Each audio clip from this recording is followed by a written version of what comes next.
Okay, so we're going to discuss today the recent Lucy Letby Netflix documentary that I've already reviewed on this channel.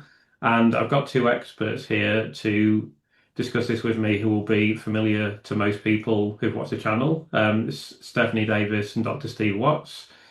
Stephanie actually worked on the investigation. She was a senior coroner's officer working with Cheshire Police, and Dr. Steve Watts is an extremely experienced police investigator. I've given full biographies of both of them in previous videos. If you haven't seen those videos, I encourage you to watch them. But we're going to discuss the Netflix documentary today and our many criticisms and issues, I think, with the conduct of the police and some of the things that were said in this documentary. So, firstly, I just need to introduce them both separately. So, hello to Stephanie, firstly, Yeah, you okay? and good thanks to you. Yeah, good, thank you. And hello to Steve. Hello, Chris. Good to see you again. Good to see you too. So we're going to mostly talk about Netflix today, but as I've got Stephanie here, I get asked questions about this coronial inquest that is taking place, and I can't answer any of these questions because I don't know anything about it really. Everything I know about it, Stephanie, you've told me. So can you just give us a breakdown of that and give us your opinion on it briefly? Yeah, so you got the indictment cases. So a couple of those cases, inquests were already opened back in 2016, I think it was. So those won't be opened again. But those that are opened on Wednesday, the 4th of February, they've not had inquests opened yet anyway. And because there's an official court record, as a matter of public record, that they were unlawfully killed. I mean, I know we all disagree with that, but it's a matter of public record. So once the police investigation ends, because Hummingbird has now ended, given the recent CPS decision, the coroner then arguably has a duty to recognise the court record. But what's curious is that where there's an unlawful killing or where there's been a criminal court, the coroner will probably not have a full inquest hearing.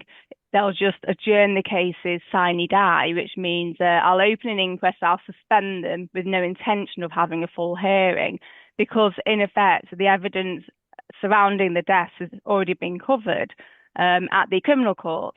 But I find it curious that she is intending to have full hearings. She set dates in September.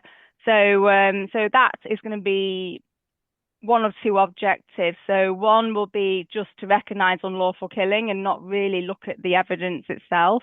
The other one is to look a bit deeper into the evidence and look at, exactly how these babies died.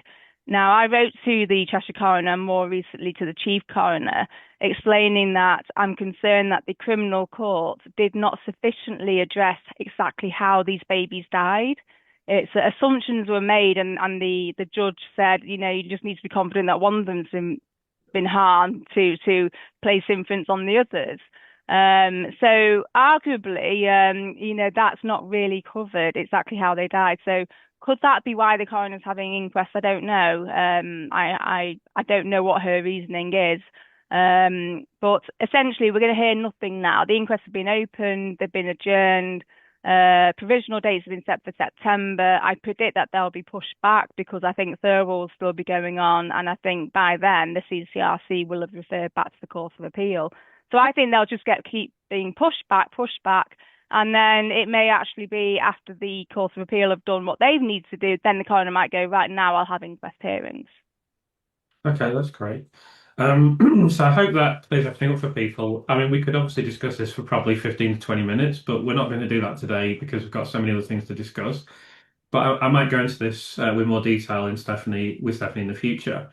We're going to move now to the Netflix documentary, which I assume virtually everyone watching this has seen. Um, I hated watching it. It was very disturbing. It's very upsetting. At the same time, I'm actually quite glad reflecting on it today that I have watched it because particularly seeing with her mother was one of the most upsetting things I've ever seen in my life. But it also, I think, emphasized to me that this can happen to anyone. It can happen to people in very normal circumstances.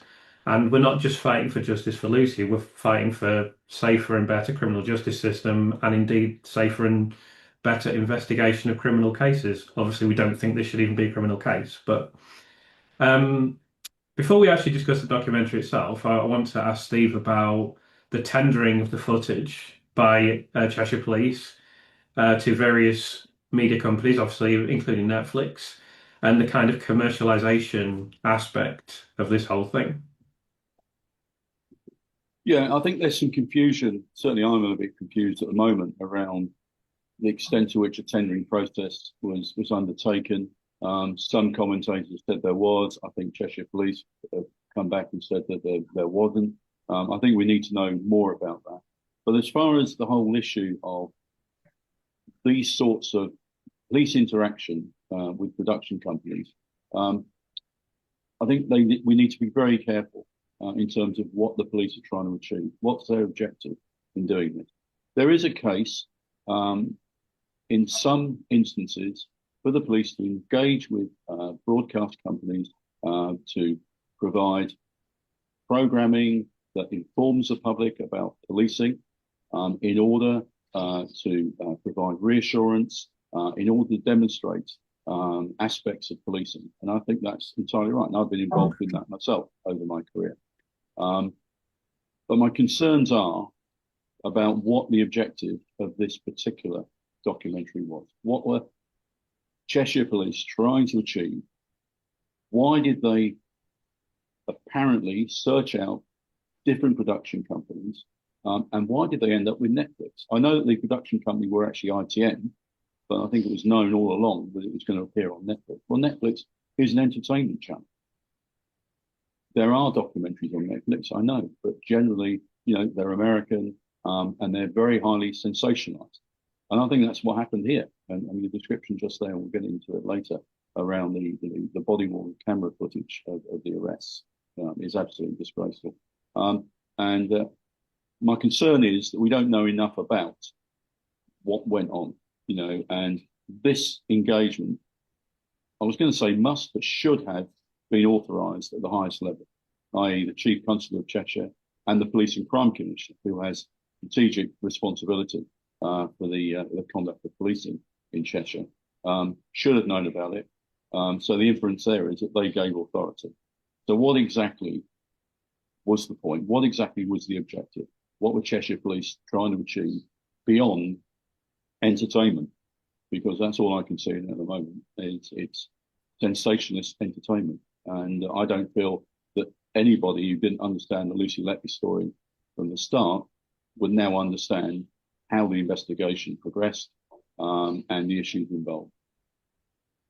Yeah, something I'd like to ask you as well is it felt to me as if there was a kind of premeditated aspect to it. It's not, it felt as if they didn't just spontaneously decide in 2023, right now we'll tender this out. It's like, it almost felt as they were preparing to make a documentary well before this time. Do you agree with that?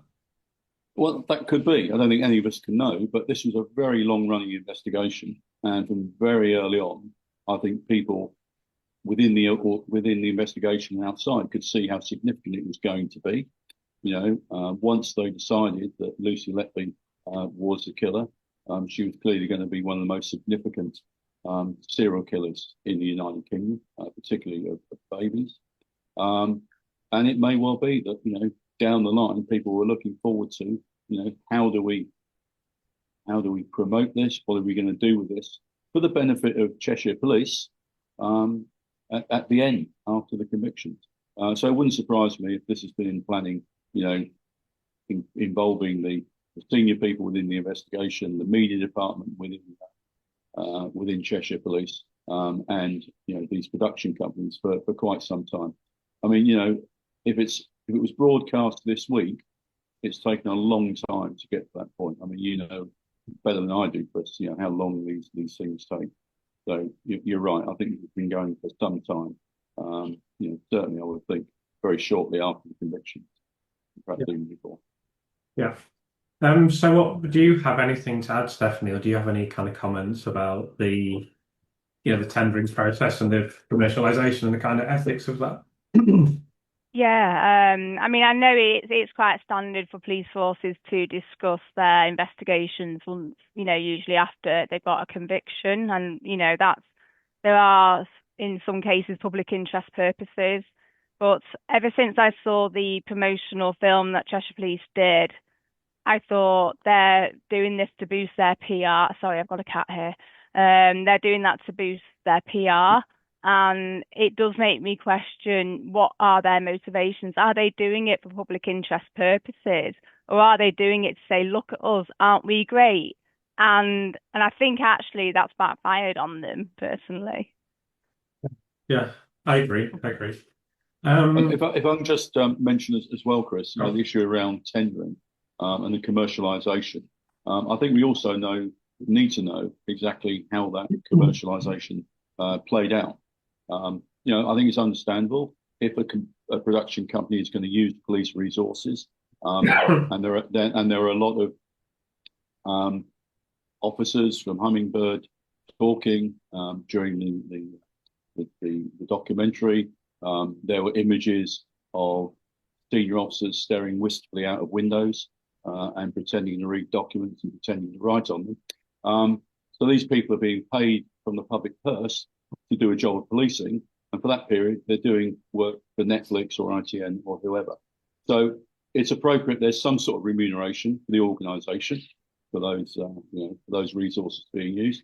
But how did that commercial consideration drive considerations around what the documentary was going to be about, how it was going to be structured, and how it was going to be produced? And I think the people who need to answer those questions are the Chief Constable and the Police and Crime Commission. yeah, I doubt that they will, from what we've seen of them No, previously. absolutely. But I think you're absolutely right. they don't seem to answer any questions. But I just want to mention, actually, while we're on this topic, that I don't really blame Netflix for what occurred. Ultimately, they're in the business of making content, and they made what is a lousy documentary. It's not the first time they made a lousy film, and it won't be the last. They make a lot of stuff. And it was a big story, and they didn't know how it was going to turn out, and they probably thought Lucy was completely guilty when they started. So I don't blame them. I blame the Cheshire Constabulary. No, absolutely agree. And I don't blame Cheshire Constabulary for considering involving themselves in um, some sort of documentary, some sort of broadcast. But you know, are they professional level? I just don't think there was a level of professionalism demonstrated during the documentary by the police. Yeah. Okay. Um, so I'm going to ask Stephanie now about this, the central issue or the central content really in this documentary is the arrest footage that we haven't seen before. Without that, there was barely nothing of any interest. I guess a couple of clips of Lucy being interviewed that were of no real interest. So the centerpiece really is this body cam footage that they have of Lucy being arrested, which, as I mentioned already, was very disturbing, I think, for virtually everyone that's watched it. I just want to ask Stephanie firstly, about the ethics of putting that on screen. I found it I found it voyeuristic. I thought, is it really necessary to show, people being arrested in bed and then distraught, her distraught parents? And and I get some people say, oh, but she's a child murderer, we're entitled, blah, blah, blah, blah, blah. But regardless, I still found it really voyeuristic, and it just didn't feel right seeing it and for it to be broadcast across the world. And I thought, actually, it shows that Lucy had a very human side to her. She said, "Can I say goodbye to my cat?" So high empathy towards animals and trying to reassure her parents. So high empathy towards people.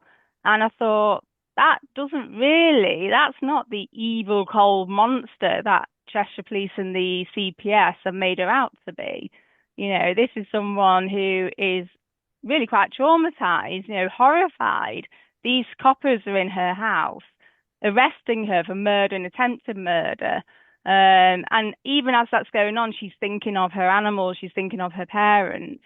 And I found the footage also quite disturbing because it reminded me of when Cheshire Police came into my house and they searched my house. They had 6 police officers in my house.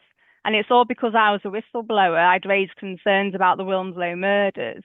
And Cheshire Police didn't like that. So they thought, right, let's see what we can find on Steph. Let's discredit her because she's embarrassed us.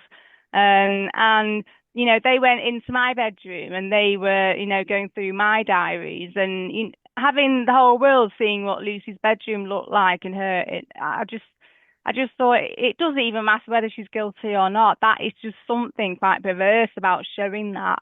And I found it really disturbing, but I think that will backfire on Cheshire Police because it shows actually this is Lucy the human who's not a monster.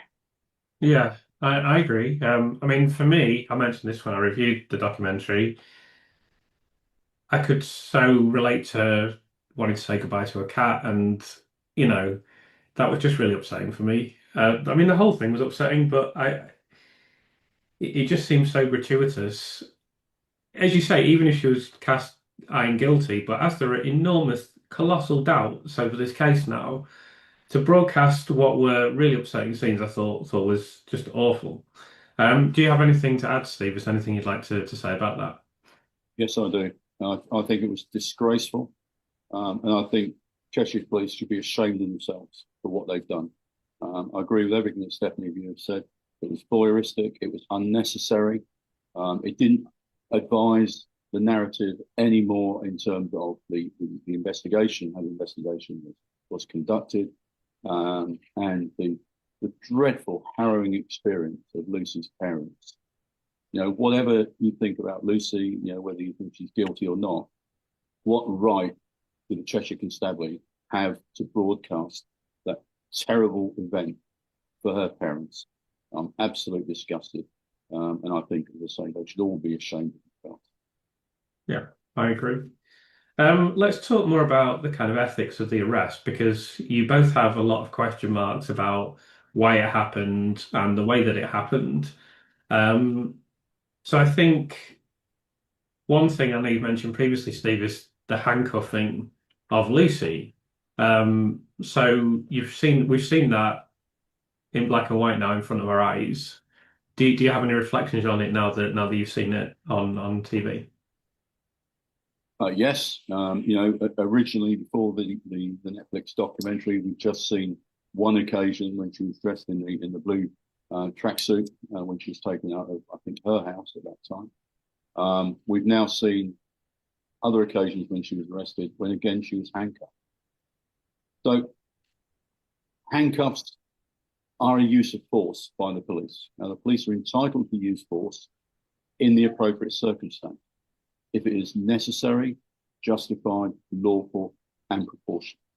So if the police had intelligence that the person they were going to arrest was likely to be violent, was likely to try and abscond, was likely to try and resist, was likely to try and interfere with evidence during the arrest if a search was going to be conducted, then there might have been some justification for using handcuffs to restrain them.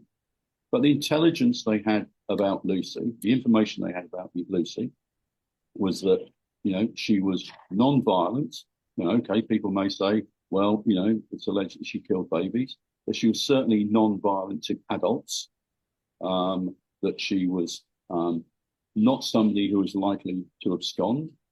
That was demonstrated by the fact that after her first arrest and interview, she went to live with her parents. And there was no indication at that time that, you know, she was not going to be available to be interviewed or whatever. Was she really going to present a threat to the officers at any stage? I mean, you had trained, experienced police officers there with full protective equipment, CS spray, batons. If she'd have, you know, to use a colloquial, kicked off, then that would have been resolved very, very quickly by those police officers. I think we heard at some point in the documentary her being told when the handcuffs are being applied, this is for transportation purposes, to keep you safe and to keep us safe. Well, actually, a suspect who is handcuffed in a vehicle is much less safe because if that vehicle collides, then, you know, there are real issues around their personal safety. In terms of the safety of the officers in the vehicle, you resolve that by sitting the suspect behind the front passenger seat, and you have a police officer sit next to them in the rear seat. And if they do try and do something stupid, like, interfere with the driver, then they can be restrained, the vehicle can pull over the side of the road, and everybody is safe. And that, Chris, is exactly what they did. There's footage there of them driving away. She's clearly sitting behind the front passenger seat. She's clearly sitting next to a police officer in the back, because the body-worn camera image is from a police officer sat next to her on the back seat. There was absolutely no justification on any of those occasions, I don't think, for her to be handcuffed. And it does trouble me and makes me wonder what the reason was behind it. Was the reason to protect her and protect the police officers? I don't think so. Or was the reason more about making it a more spectacular display for other people, and perhaps even, for the broadcast at a later stage? This is again something that I just cannot fathom. I've been in charge of multiple arrests of some pretty dangerous people, and at every occasion we go through the intelligence, we look at what the threat and risk level is, and we decide on that basis what restraints we're going to use. There will be, in the unused material within the investigation, documentation, an operation order in detail, talking about how they're going to go to the premises, what they're going to do at the premises, who's going to search, who's going to do what, who's going to, use the words of arrest, and who's going to take Lucy away. There will be an indication there as to whether handcuffs will be used, and there should be a justification, which again, as I say, should talk about it being proportional, it being necessary, and it being justified. And I don't think it meets any of those criteria. So actually, I think it was the wrong thing to do, and it may even have been unlawful. Yeah. Well, I don't think we need to add anything to that. I mean, I think that's very, very clear. I want to ask a follow-up question to Stephanie about the police barging into Lucy's bedroom. And particularly, both of you highlight to me the fact that Lucy's signing on at the police station. So she's signing on every 2 weeks, and yet they've seemingly barged the door down. They've gone into a bedroom 6 o'clock in the morning. I want to ask some follow-up questions about this as well, but just initially, Stephanie, what did you think of that? I felt like it was an inappropriate use of force. She'd been saying, I want to talk to you. When can I talk to you? She was being put off. Oh, yeah, soon. Yeah. And then suddenly, 6 o'clock in the morning, barge into her bedroom, handcuffs, drag her to the station. Was that really necessary? No. Inappropriate use of force. I found it, again, why are they doing it? Are they doing it for justice purpose, for getting to the truth? No, they're doing it because they're like, eventually we're going to be on the telly and everyone's going to call us heroes because we're brilliant. But I think that's going to backfire on them big time. I also noticed, I mean, I want to ask you kind of about this from a female perspective. They've got some big burly officer standing over her. I mean, that was very noticeable to me. Like, he's a bigger guy than me. And, she's at 6 o'clock in the morning. She's there in her bedclothes. She's probably not fully dressed. She's in bed still, and I just felt like it was done deliberately to intimidate. How do you feel about that? Do you think that's fair? Yeah, I do. It wasn't necessary. All those police officers there stood around her, and absolutely, having very large male police officers stood over her. Again, it's intimidating and it's inappropriate. So it's like ethics have just gone out of the window. And when Lucy's exonerated, I hope she sues every police officer who's been involved in that. I hope she does, but she may not want to see court for a very long time. Yeah. But it was unethical. I think it probably breached several professional standards, and I think something or someone needs to really do a look at what Cheshire Police are doing. I agree. So, Steve, you mentioned a point to me about Lucy. We're going to discuss comments made by officers later on, but you made a comment to me about, she was at the police station every 2 weeks. Was this arrest even necessary? Well, yes, and whether or not she was signing on as a condition of bail every 2 weeks or not, um, it goes back again to these issues of necessity, justification, and proportionality. You know, everything the police do must be judged on those terms, and an arrest of an individual is again an application of force. Whether you put hands on or not, you are forcing a person to do something that they don't want to do, to go to a police station. But in order to do that, it must be necessary. So you need to examine what was the necessity to arrest Lucy Letby. And you go through that process again. Is she likely to refuse to come and speak to us? Is she likely to abscond? Is she likely to interfere with evidence? Well, she made it quite clear by emailing the SIO that she was very content to be interviewed. She understood that that was going to have to happen. It was quite clear to her that because colleagues were being interviewed, at some stage she would need to be interviewed. And from what I've seen of the message she sent, she was trying to do that in a professional way, to do it around her duties, etc., etc. I was quite concerned by the comments made around that communication. You know, the suggestion that that was in some way unusual or suspicious. And that to me, again, goes to the general mindset that seems to be prevalent around the investigation. You know, this confirmation bias that whatever Lucy Letby does is interpreted through a negative lens. This is suspicious. Well, all she's done is send an email saying, look, I think you're probably going to want to talk to me. Can we make some arrangements as to when that is? I think also during that comment by the officer, there was talk about her knowing the name Operation Hummingbird, and that was odd. Well, it's not odd, is it? Because if other colleagues have been interviewed already, presumably the detectives who turned up and said, can we have a chat with you, would have said, we're from Operation Hummingbird. And so in a very short time, that's going to get round and become, well known in the lexicon. And, that's so I'm just, I mean, that was amazed, really. That was stupendously stupid, wasn't it? Well, I was watching that and thinking, how obviously you told her. What do you think she did? Do you think she hacked into the police computer? Obviously you told her what the name of the investigation. That's right. I mean, you're right there. But the concern for me is the inference that's being drawn from that it's suspicious that she knows it's Hummingbird. It just really, really concerns me about the mindset. But anyway, getting back to the arrest, what options did the police have? They had the options to arrest her, yes. They had the option to invite her to the police station, and clearly they were engaged with her, so they could have sent her an email and said, actually, we'd like to have a conversation with you now, Lucy. Could you pop down next week, and it might be a good idea to bring a solicitor with you. I've done that hundreds of times. And people turn up, and they're interviewed. They're interviewed under caution if there's a suspicion they may be a suspect. Very, very normal. Very regular practice.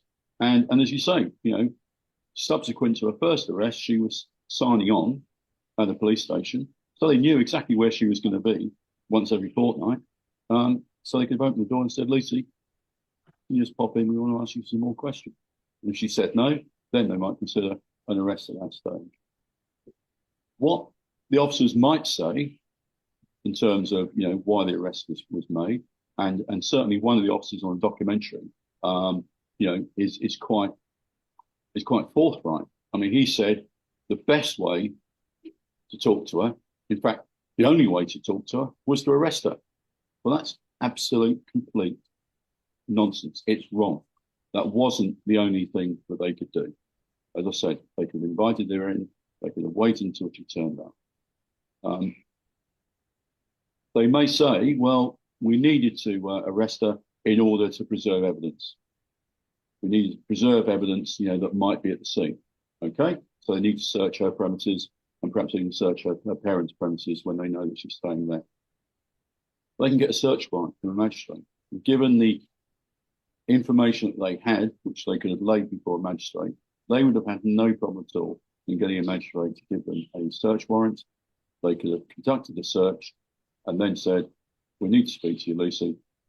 Can you pop down to the police station in the next half hour, or we'll see you next week. And that sort of thing happens all the time. And, I have interviewed people under caution for very serious offences because I knew they weren't going to run away. They weren't going to destroy evidence because I had all the evidence I was going to get. It's a regular thing. And this assumption that because somebody is suspected of an offence, and if it's a serious offence, you've got to arrest is just wrong. Again, you've got to apply the test. Is the arrest necessary? Is it justified? Is it proportionate? And again, I have to say, on the occasions I can see that I've seen on the documentary and in terms of the documents I've read, I don't think it was justified, proportionate, and necessary on any of those occasions.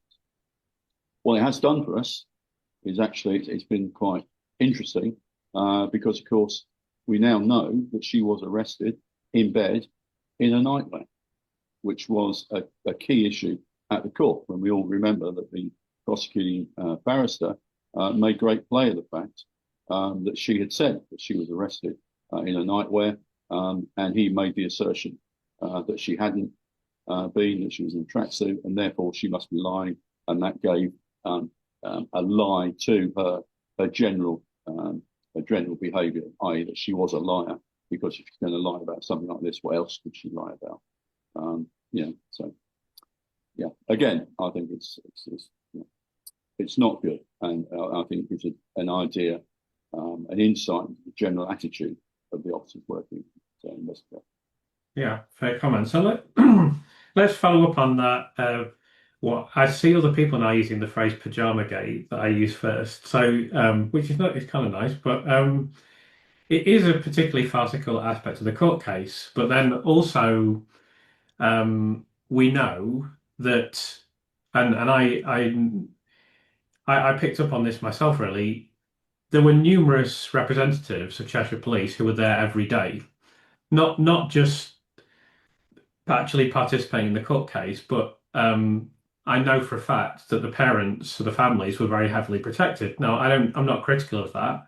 I understand why they were heavily protected, but there were a lot of police officers in court, both actually participating in the trial and kind of chaperoning the parents. And they all observed things in court regarding the pajamas that they knew to be untrue. It's worse than that, Chris. So it's not just police officers who are there who might have picked up on it, but because they were casually observing the trial, there were police officers there. There will have been police officers there whose job was to follow the proceedings and identify whether something happening in the proceedings meant that there was material that then needed to be disclosed. So, we talked about disclosure of unused material before. During any investigation, masses of material, physical, in terms of exhibits, in terms of documentation is acquired. Only some of that is presented before the court. The police have a responsibility to retain that information, to review it, to see whether or not it can either undermine the prosecution case or support the defence case, and then it has to be disclosed by the CPS, the Crown Prosecution Service, to the defence. So here was a situation where there would have been disclosure officers, and on an investigation such as this, there would have been a number of them, because I think there was certainly a detective inspector or perhaps a chief inspector in charge of the disclosure aspect of the investigation. Their job would have been to listen to what was happening, to see whether or not something some issue was being discussed, some line was being taken down, which related to some information or material they had, which then should be disclosed. So there would have been officers there that would have heard the exchange in relation to pajamas, and they should have known that there was material, i.e. body-worn videos, that actually demonstrated that that wasn't the case. And they should have spoken up. They should have drawn that to the attention of the prosecuting barrister, the CPS and the prosecuting barrister, and that time, those body-worn videos should have been disclosed to the defence. Okay, well, so it's not just people who happen to be there, hopefully pick up on it. There were people there whose job was to pick up on it. Yeah, thank you for sharing that. So do you have any reflection on that, Stephanie? Obviously, you know quite a few of the officers. We don't know which exact, but I probably could find out a lot of the officers that were in court. But do you have any reflection on them just sitting there knowing that the prosecution was lying, basically? Yeah, given given what I've been through, I've seen firsthand dishonesty from senior officers, and it doesn't surprise me. I mean, before what happened to me happened, there's no way I'd be like, no, they have integrity, they'd speak up. But now, given what I've been through and what I've witnessed firsthand from very senior police officers, absolutely, they're just going to stay quiet. Oh, it's all right. Nobody's noticed. But unfortunately, they've not been smart enough to realise, oh, wait, there's footage that we're giving to Netflix that actually proves that, there were some lies made, or maybe inadvertent lies made by the prosecuting barrister, whilst he was goading what was arguably a vulnerable defendant. And I think again, this is the good thing about the Netflix program. It's demonstrated actually there was dishonesty in that courtroom that day, but it was not Lucy Letby. She told the truth and nothing but the truth. But then you've got the police force, and then you've got the prosecuting barrister who did not, and that's not right. That's not justice. That needs looking at. That needs changing. I agree. I think what I'd like to add is that we must emphasize that the whole cross-examination of Luciana Pajamas, that has no merit anyway. Even if it wasn't, even if what the prosecuting barrister was saying was correct, it still has absolutely no merit at all. All she said was it was a very traumatizing experience, and I was wearing my pajamas. Obviously, it was a traumatizing experience. We've all seen it now. So the pajama thing was the only detail he could pick out and try to quibble on it, and we now know that what Lucy was saying was completely true. So I just want to make that clear. I just like to make it clear, Chris, that I'm not suggesting, and I don't think anyone else is, that there was dishonesty here. I think the officers who were working Operation Hummingbird were working really, really hard, trying to do their best from what I've seen. But I think there were very significant mistakes, fatal mistakes, which led to a miscarriage of justice. Yeah, that's fair. I've always said that I do believe they tried their best. I've written that in my book. So I don't, yeah, I think it's important to establish that we're not alleging anything else. But I think that's clear anyway. But they just made some horrendous mistakes. So I want to ask Stephanie now about Lucy's interview. Um, they made a big deal of, and I've already responded to this, and I'll respond more to it in the future. But they made a big deal of Lucy saying no comment on a few occasions.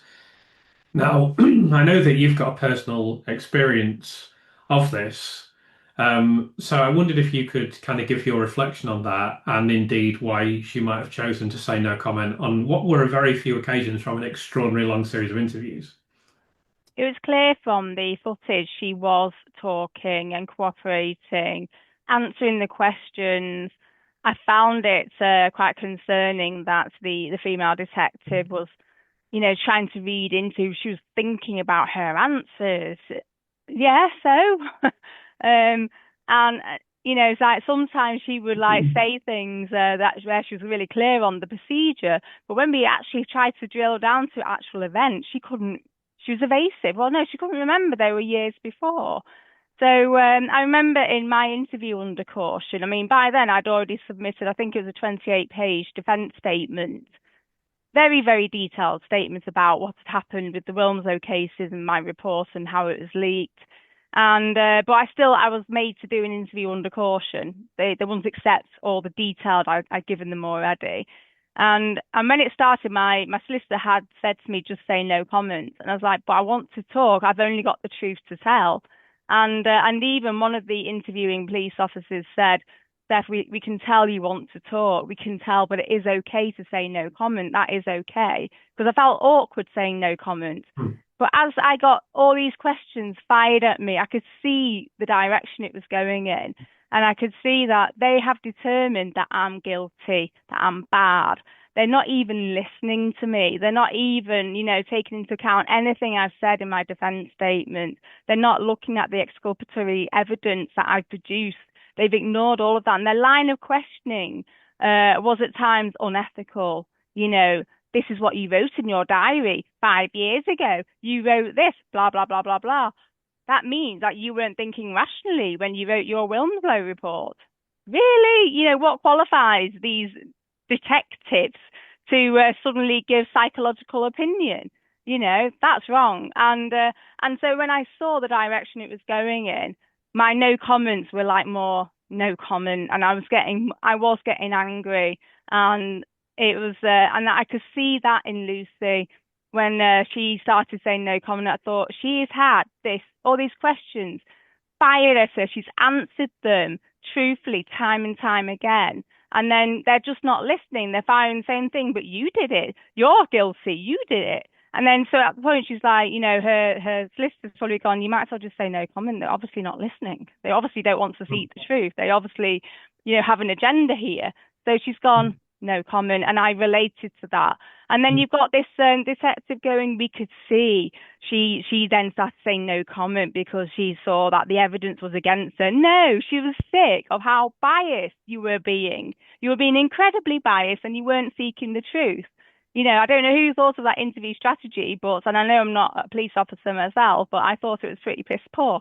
Excuse my language. Fine. So Fine, I that's a great totally understand why she said no comment. And you know, by the end of I think my interview was like 3 hours, and poor Lucy had been interviewed multiple hours by then, over days, probably. And I just thought, yes, that's the moment where she's realised they're setting me up here. They've only got one agenda, and you know, it's like they're trying to force confession out of me, but I'm telling the truth and I'm cooperating. So I totally get that. And one other point, even though one of the detectives said to me, it's fine to say no comment, in their professional standards report that I ripped to shreds, you know, I did my own report, ripping their report to shreds because it was that poor. They used it against me. Then Stephanie wasn't cooperating. She was saying no comment all the way through. She did not cooperate. So they put a negative inference on the fact that I used my right to say no comment. And they shouldn't be allowed to do that. And I saw the same detectives, well, different detectives, but from the same police source. I saw the detectives doing the same thing with Lucy, making negative inferences based on human behaviour that, quite frankly, they don't understand what typical human behaviour is. So one thing I just want to emphasize briefly is that, of course, as well, Lucy had already answered these questions. We know that from transcripts that have been circulated already. In fact, she'd answered them more than once. We don't even know how many times she'd been asked. Let's go through this note yet again, Lucy, because she was asked that on the first day she was interviewed, and then she was asked that on the second day that she was interviewed. So she's already given extensive answers to these questions previously. Someone want to ask you, Stephanie? It would be interesting to know, and it's probably on the screen and I haven't picked up on it, as to exactly when those excerpts of interviews took place, because I think you're absolutely right. One of the reasons that she might have been advised, and it's probable that this wasn't her own volition, that she was probably advised by her solicitor who was in the interview with her, that it was time to say no comment. And that might be because of the length of the time the interviews were taking, the repetitive nature of the interviews. And as Stephanie quite rightly says, the first thing that somebody's told when they go into an interview under caution is they don't have to say anything. So they don't have to say anything. It's a matter for the police and the prosecution to prove the case. They don't have to defend themselves. So I think, you know, when I looked at those images, what I could see was an unprofessional interview from the excerpts I'd seen. The manner of the interviewing officers was abrupt and bordering on overbearing. And the questioning, the line of questioning, just seemed to me unprofessional. And Stephanie hit upon something very important, is there must have been an interview strategy developed by a tactical interview manager who would have presented that to the senior investigating officer, who would have signed it off as being the strategy for that interview. If that didn't happen, then I wouldn't be surprised that the interviews went the way they did, because it appears to me from what I've seen that they're particularly unstructured and particularly abrupt and overbearing in their nature. So again, this is something which we're only going to know if we have access to the documentation of the investigation, the policy logs, the decision logs, the meeting minutes, the operation orders, and the interview strategies. And then we'll be able to understand really whether, as the senior officers on the investigation keep saying, this was a wide-ranging, open investigation that wasn't focusing on Lucy Letby, but at the end of it, all the evidence pointed to her. We'll only know if it was an effective, if it was a properly conducted investigation by looking at those documents. Yeah, which seems phenomenally unlikely at this point, you'd have to say. I just want to ask Stephanie a follow-up question. So you're obviously a very savvy and experienced person who knows a lot about the police. So you've written this 28-page statement that you referenced. So should Lucy have sat there in her first interview and gone, no comment, no comment, no comment, no comment, and then written a massive report and submitted it to the police and say, here's my statement, everything that happened? Would that have been valid? Do you think that would have been, could it have saved her even?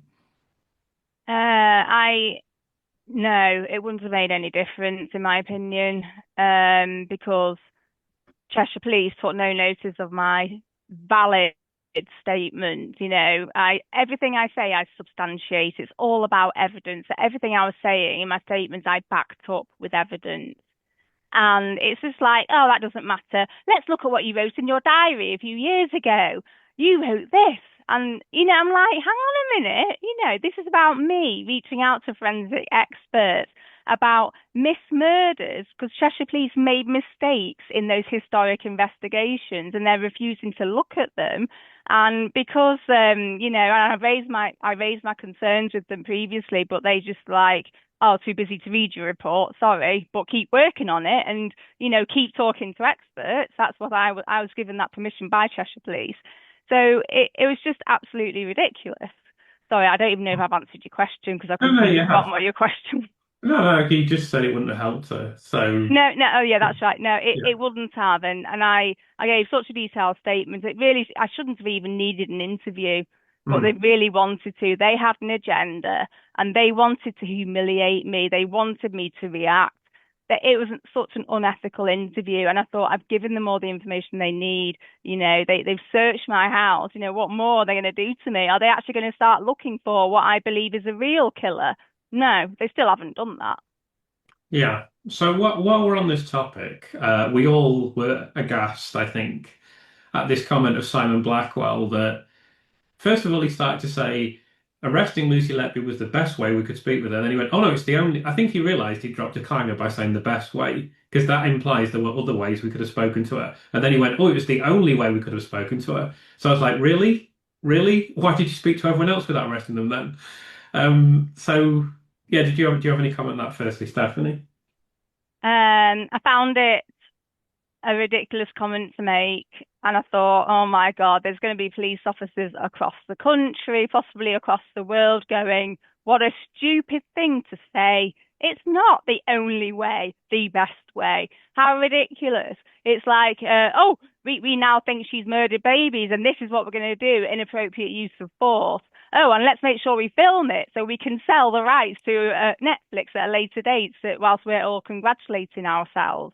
No, I found that really stupid, and I think it does demonstrate the intellectually limited capabilities of the detectives that worked on this case. And I may be a little bit controversial, and maybe I'm being a little bit biased because of my own experiences, but the whole world can see this is the caliber of detective that dealt with this very complex case, and they've just adopted a narrative, and they've just run with that narrative, and they've ignored all exculpatory evidence. They've ignored other lines of inquiry. They've ignored potential motives from those hospital consultants. The only way, the best way, was to arrest her. No, she's been wanting to speak to you guys for ages, and she's sent a very polite email to Paul Hughes. By then, quite a few people within the hospital already knew the name of Operation Hummingbird. It's in the Thirlwall documents that the hospital management knew the name. They even queried the name Operation Hummingbird. Is this an appropriate name? Everybody knew it. So why is that suspicious that she knew it?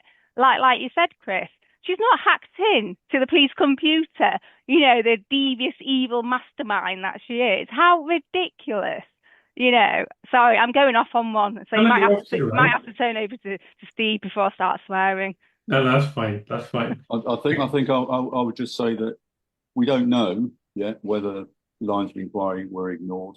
So I think we need to sort of, you know, make those judgments once we've had access to the documentation that can give us an indication whether that's right or not. But I think I've already said that, you know, when he said that, he was wrong.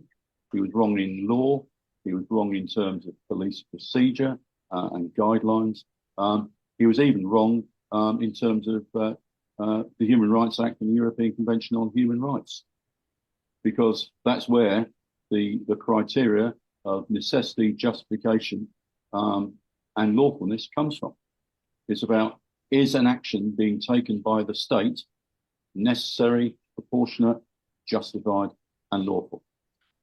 And to say that the only thing you can do is to arrest somebody when you want to interview them about a serious offence is wrong. It's nonsense.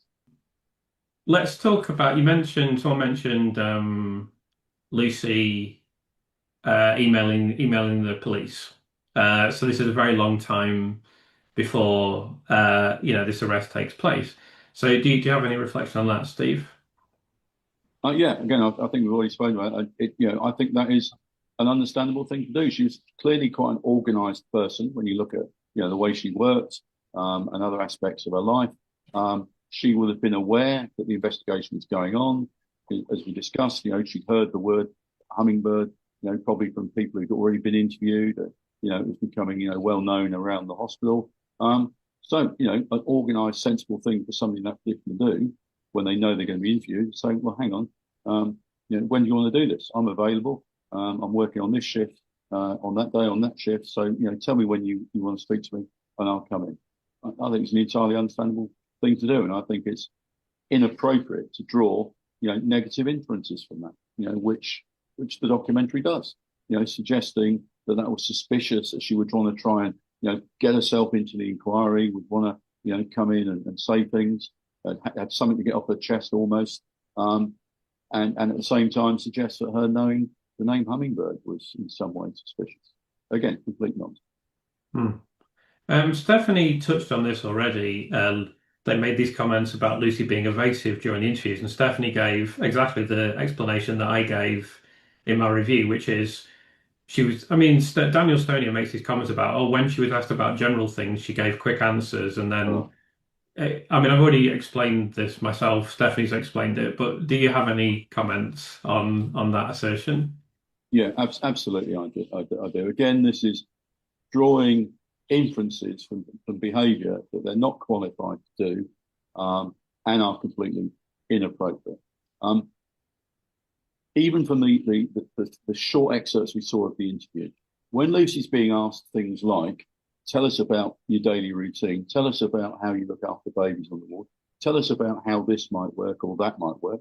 Understandably, that's from her general knowledge, her day-to-day working knowledge. So yes, she's going to be more lucid. She's going to be able to give more detail in that context.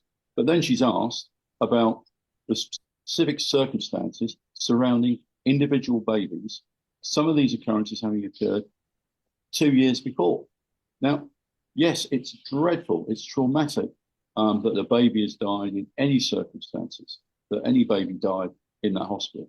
But to expect somebody who is working in a hospital to remember specific details from over 2 years ago, I think is it's ridiculous, and it's completely wrong to draw those inferences to say, well, when we were asking her stuff about, working in the hospital, she was able to talk about it. But as soon as we asked stuff about, a particular baby, she couldn't remember. Of course she couldn't remember. It was 2 years before, and, you can't expect that. I can think, if you were to say to me, Steve, tell me about, being a detective and about, doing this, that, and the other. Now, you were involved in an arrest in 2006, and this happened. Did you go to the front door or the back door? And who was in the house at the time? It's nonsense. I wouldn't have that level of detail in my mind. I could talk to you all day about being a detective. So I think the whole thing again gives an insight into the naive approach and this insistence that they have that they can draw some sort of inference, some sort of meaning from Lucy's behaviour, and that goes right through to the court. Where the prosecution again are talking about her behaviour. And you get people like Judith Moritz, talking about Lucy's behaviour in the box at court. Just absolute nonsense, absolute nonsense. But people think they can do it. We all think we can, we can understand other people's emotions, their intent, their guilt by the way we look, or by the way they look, and you can't. It's not possible. And that's the end of that. And I can say that because I do have a master's in psychology, and I do know that the research demonstrates you cannot do it. Yeah. I mean, I know I've studied psychology a bit as well, and in fact, it's usually part of the syllabus to show that you can misinterpret people's behaviour, demeanour, etc. What I would say in relation to what you just said is that I think the difference is intelligent people, we try to read people's emotions. That's a good thing to do because if someone's upset, you can respond to it appropriately and so forth. But I think intelligent people know that they can be wrong and to have a more nuanced outlook. They don't just think, oh, this person did this, so we now definitely know that this is the case. You're right. The difference is, Chris, it's being able to read people's emotions, and we should all do that. It's an essential part of daily life. Those who can't read emotions are sociopaths or psychopaths. But that's very different from observing someone's behaviour and making a judgment about their inner workings of their mind, their intent, their guilt, or other aspects. That's very different from being alive to other people's emotions and being sensitive to them, etc., etc. Yeah. So it seems to me that this observation. So I was thinking about it from my perspective as well. You gave a good example. I was thinking that they could have asked me as a writer, when would you use a semicolon? Obviously, I can answer that immediately. And then they could have asked me, what book were you writing on 22nd of May 2022? I haven't got a clue, obviously. So that's just such an obvious thing to me that I feel like the observation that was made by Daniel Stoner in this documentary is indicative of the confirmation bias that they had, certainly by this stage. Do you think that's a fair comment? No, I think that's absolutely true. I think that's very accurate. It's another clear indication of the confirmation bias that was, I think, driven throughout the investigation. Yeah. So I want to ask Stephanie about a kind of overarching aspect of the police interviews. Now, none of us are medically qualified, but I don't think you need to be medically qualified to understand this aspect of it. So it's been the more that I've examined this, and I've examined some of the closing statement of Nick Johnson, where he does exactly the same thing. It gets passed from the police interviewing investigation process straight into the court case. Is this idea of Lucy being required to give extensive medical explanations for everything that occurred on the unit. I've been very critical of this. I don't see how you could be anything else other than critical, but I just wonder if you had any reflections on that, Stephanie. Yeah, I thought it was ridiculous, and again showing the poor intelligence amongst the detectives that that Lucy had to give an alternative explanation as to how these babies died or collapsed. Well, the consultants didn't know, and they were like, we don't know what's going on in our failing unit. And then the pathologist, when I did my review, I noticed that there were gaps, and so even the very highly technical pediatric pathologists were like, well, I think on the balance of probabilities, prematurity has led to the death, but I'm not quite sure, unless there's any other information or evidence. So, it's like me being interviewed, like, Steph, you dealt with this death like 5 years ago, and the pathologist was not able to give a cause of death. So what was the cause of death? And I'd be like, I don't know. I'm not a pathologist. I don't know. You need a multidisciplinary panel to answer that. Thank you very much. And there we have it, but Cheshire Police failed to get a multidisciplinary panel, as we all know. But so expecting Lucy to say, oh, this is what caused the babies to die. You know, I know I'm a neonatal nurse, but I know a lot more than pediatric pathologists. I know a lot more than consultant pediatricians. But here you go, these are the answers. And to then draw a negative inference from the fact that she wasn't able to do that is absolutely ridiculous. And it just makes me concerned. Is this the caliber of detectives we have working for our police forces?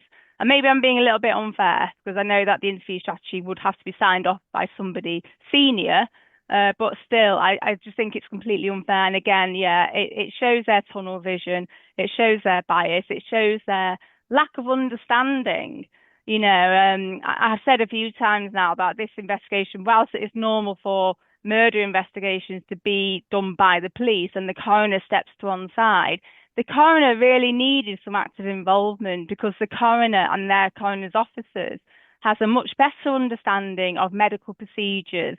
You know, in my job, I spoke to doctors every single day. I would have medical discussions with doctors, so I had a good understanding.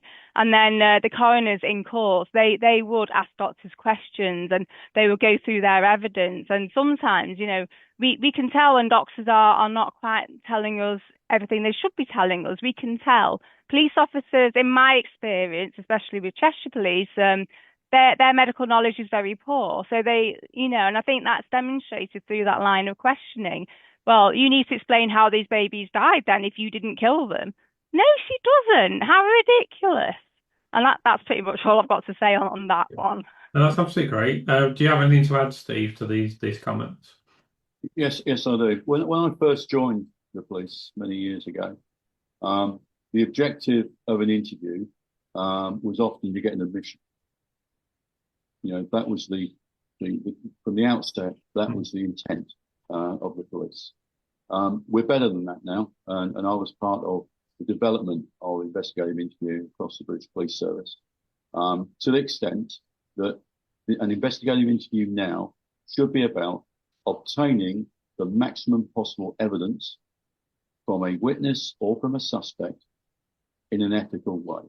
And that's the way in which investigative interviewing is trained, and how it is applied, and the process by which it is applied. I would have expected those questions to have been asked by the police, if only so that at a later stage, a suspect doesn't say, well, you never asked me how that baby died. I could have told you that. It was X, Y, and Z. So I would have expected there to be a question in relation to each of the babies. How do you think that baby died? And I think that was quite appropriate, with the expectation that the answer would be, well, I've got no idea, which, you know, quite clearly is the, you know, the understandable answer that Lucy gave. I think where the mistake occurs is, as Stephanie says, is drawing from that an inference that she should be able to give an intelligent response or you know, an insightful response. As we all know, we've now got, you know, probably getting on for over 100 doctors who've looked at these babies' records, you know, from Shuley's panel through to other experts that have reviewed them. And there's a common theme, and that common theme is that they probably weren't murdered, but there were other causes, like natural causes, like infection, like poor general care. But these are medical experts who can't come to a conclusion. How do you expect a nurse whose job is caring for babies to understand the full medical issues in relation to these complex illnesses and problems that these babies had?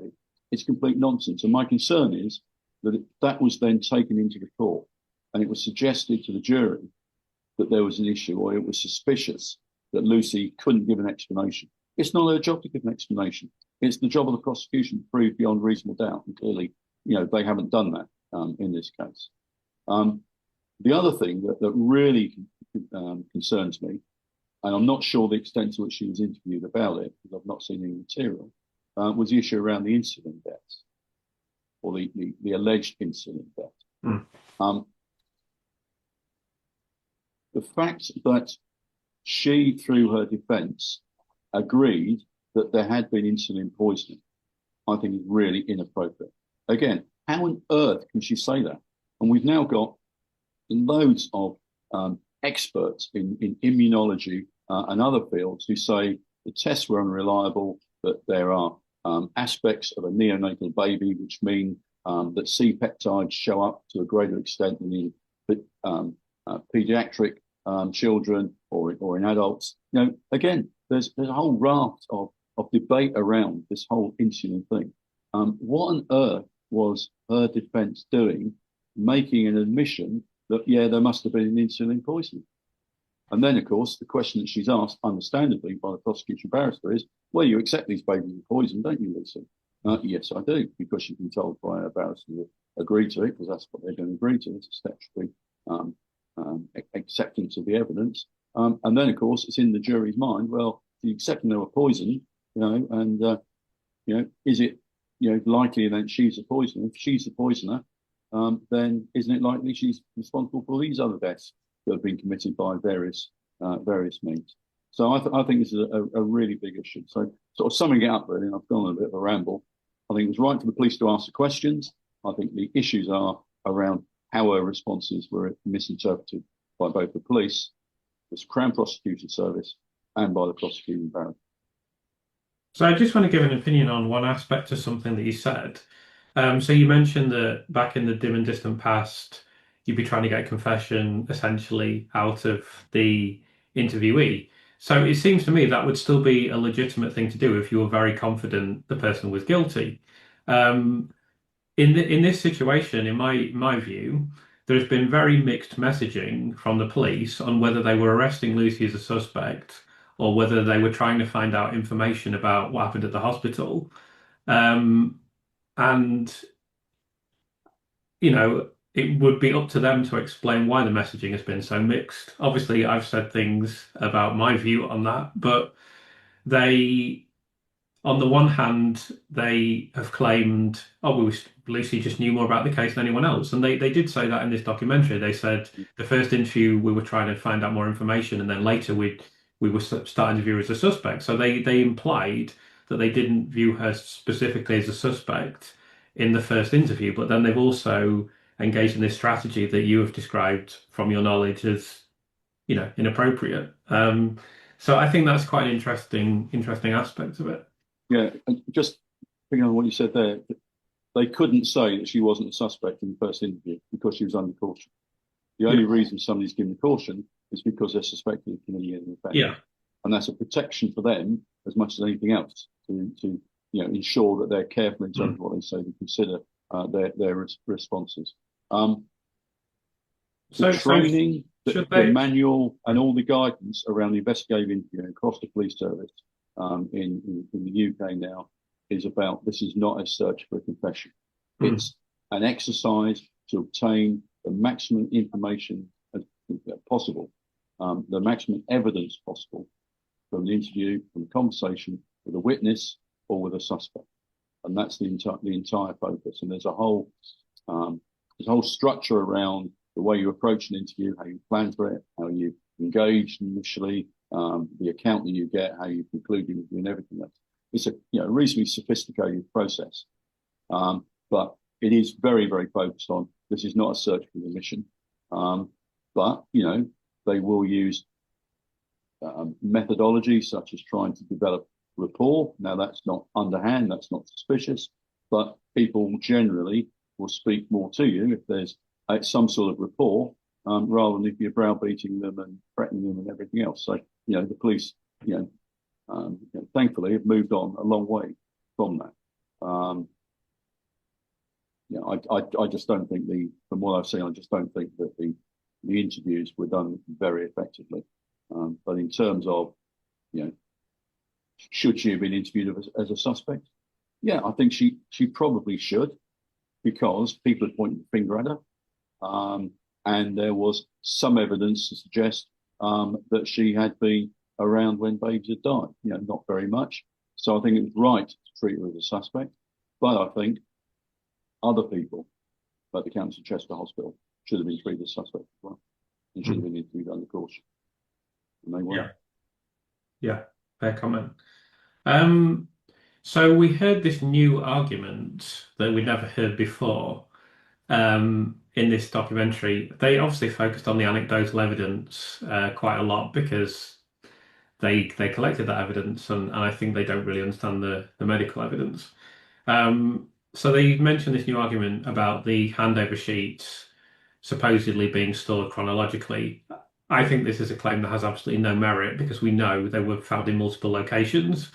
But I just wanted to ask Stephanie about that firstly, and maybe just your more broad reflection on the kind of emphasis they placed on these, I think, pretty tenuous anecdotal exhibits that they discovered.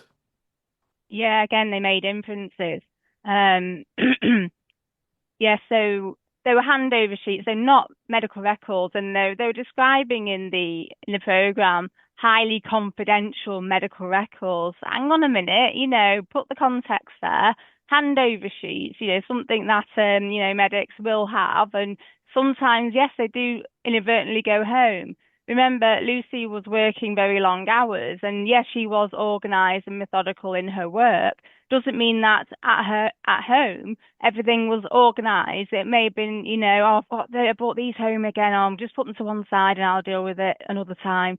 Um, but to make inference on the fact they were in chronological order, rubbish. They probably would have been if she's like, come home with them. Oh, I'll put that in a pile. I'll deal with it later. I mean, when I was working, especially when I was working from home, I was working long hours, and I had paperwork as well to do with my job, and I didn't have time to go through it all. And I had a pile of paperwork, and I was like, I really should put that into confidential way, so I'll get round to it eventually. But I was putting in so many hours for Cheshire Police, especially during the pandemic. But they used that against me. You've got this in your house. Well, I was working from home. I was asked to look at this case. What's the problem?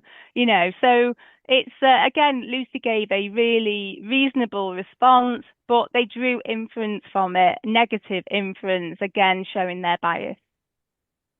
Yeah, fair comment. Do you have anything to add to that, Steve?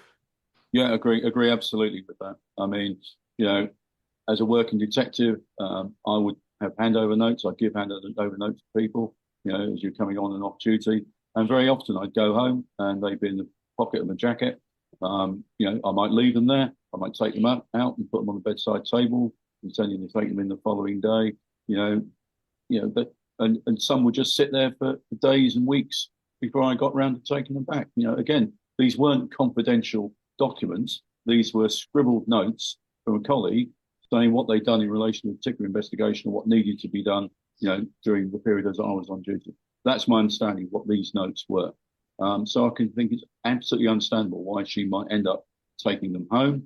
And as Stephanie says, if she's put them in a pile, then they're going to be chronological, aren't they? My understanding of that correct me if I'm wrong, but these were found at a parent's home on the second or third arrest. I'm not sure if that's right. Are you aware of that, Chris? Yeah, I think it's a second, was it not? Yeah, okay. So I think there's also been inferences around, well, why were they in a carrier bag? Well, I just wondered whether or not, the investigation looked at, well, after the first arrest, she had these papers lying around.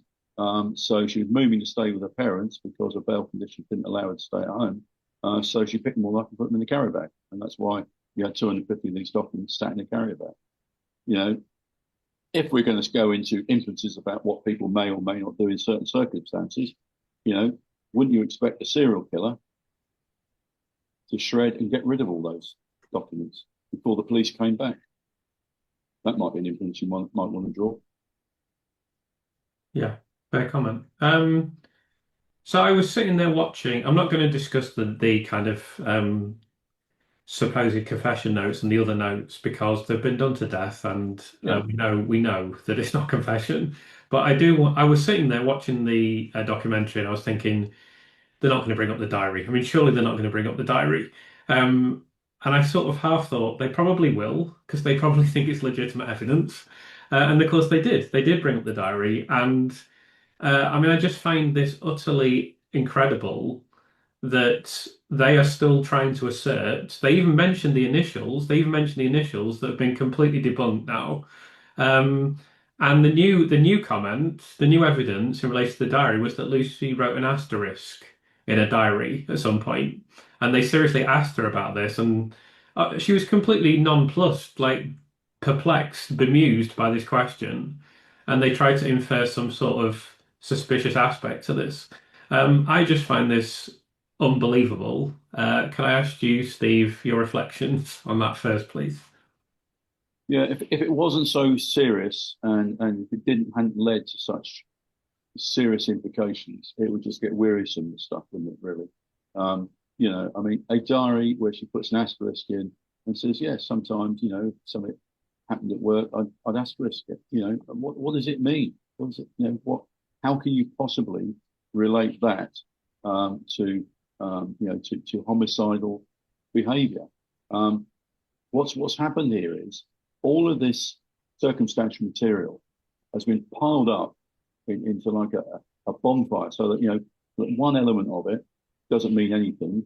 If you put another element on, for example, the notes, and then you put another element on in terms of the internet searches, and another element on in terms of the text messages between her and the doctor.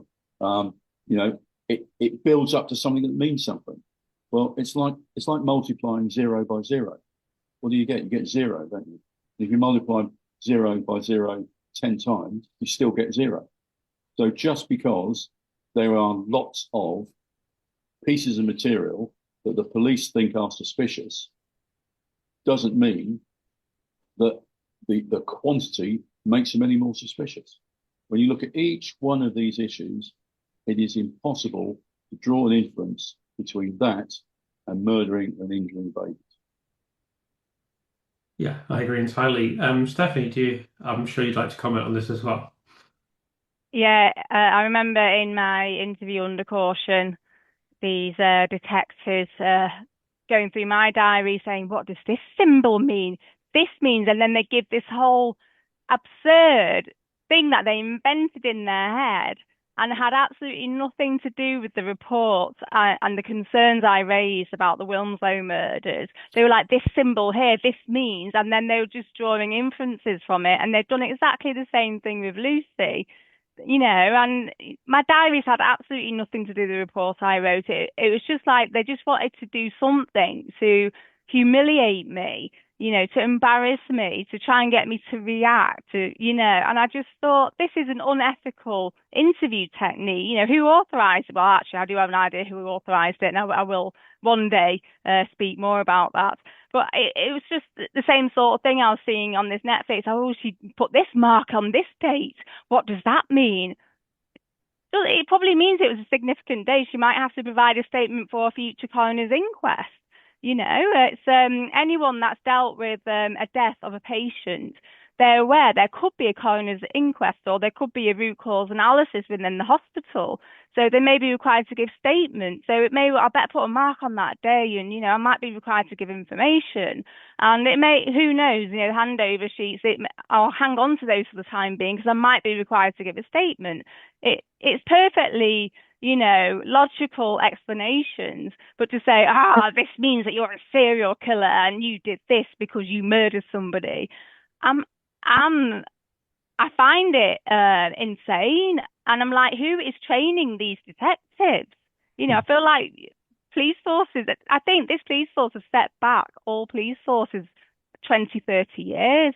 This will be an example of how to get things wrong, in my opinion.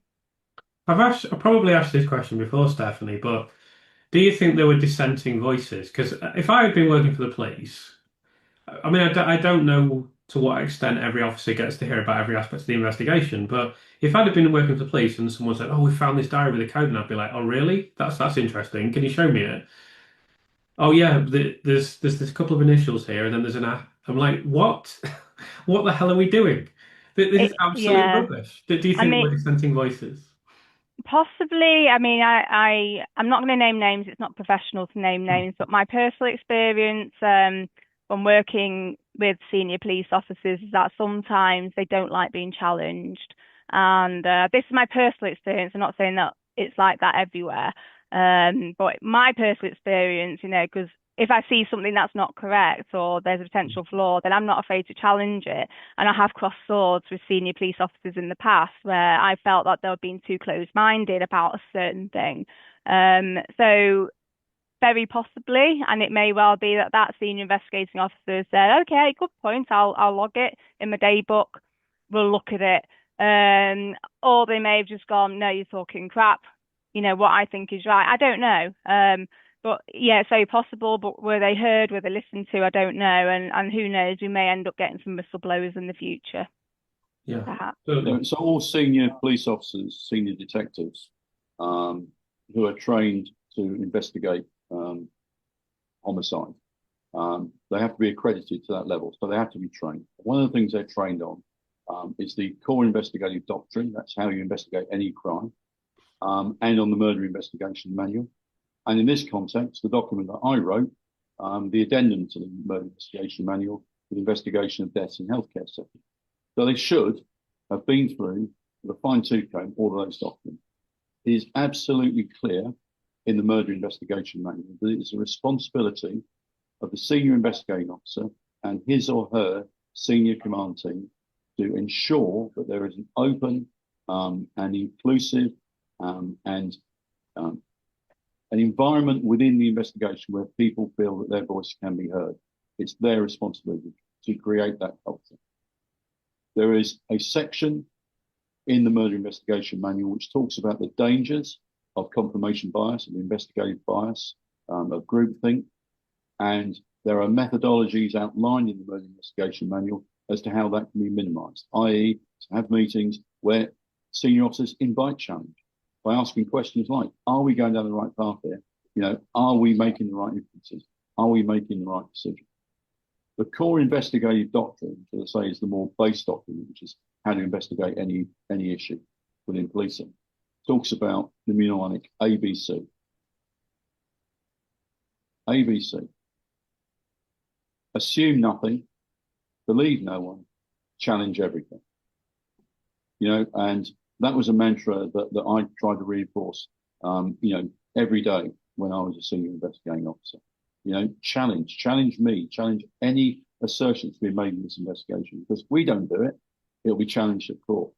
And we need to be able to demonstrate that we've considered every possibility, every scenario, every hypothesis. We've followed every reasonable line of inquiry, and we've challenged every decision we've made and every assertion that we've come up with. And it doesn't look to me like this has happened in this case. Yeah, thank you for that. I also want to talk a little bit myself about normal nursing conduct being weaponized. So there was a point in the documentary where she was asked this question about, Lucy said, "Oh, it's to reflect on a death," or words to that effect. And they said, "Oh, what do you mean reflect, Lucy?" Well, she's a nurse. It's her job to reflect on things, particularly if there's a very serious incident such as a death. Now, if she was to say, "Oh, well, shit happens, you know, baby's died, let's just crack on and carry on the way we were before," that would be deeply unprofessional, even though there has to be an element of that where you have to compartmentalize things that go wrong. Otherwise, you'd crumble as a nurse, and you have to have that toughness. But also, you have to be able to reflect on things that go wrong, particularly when they result in fatal outcomes. And that is another aspect that's been weaponized against her in the court case, because Lucy said herself explicitly, "I need to get back on the unit. I need to deal with premature, vulnerable infants again. I just want to go back to work." And that was used against her as if, "Oh, look, she wasn't even affected by the death of a child." When on another occasion, she broke down in tears in court because she was so traumatized by the death of one infant. And I think the lack of understanding of that has been demonstrated by the police is incomprehensible for me. I don't know if either of you have any thoughts on that. Well, it's going back again, isn't it, to drawing these irrational inferences from behaviour.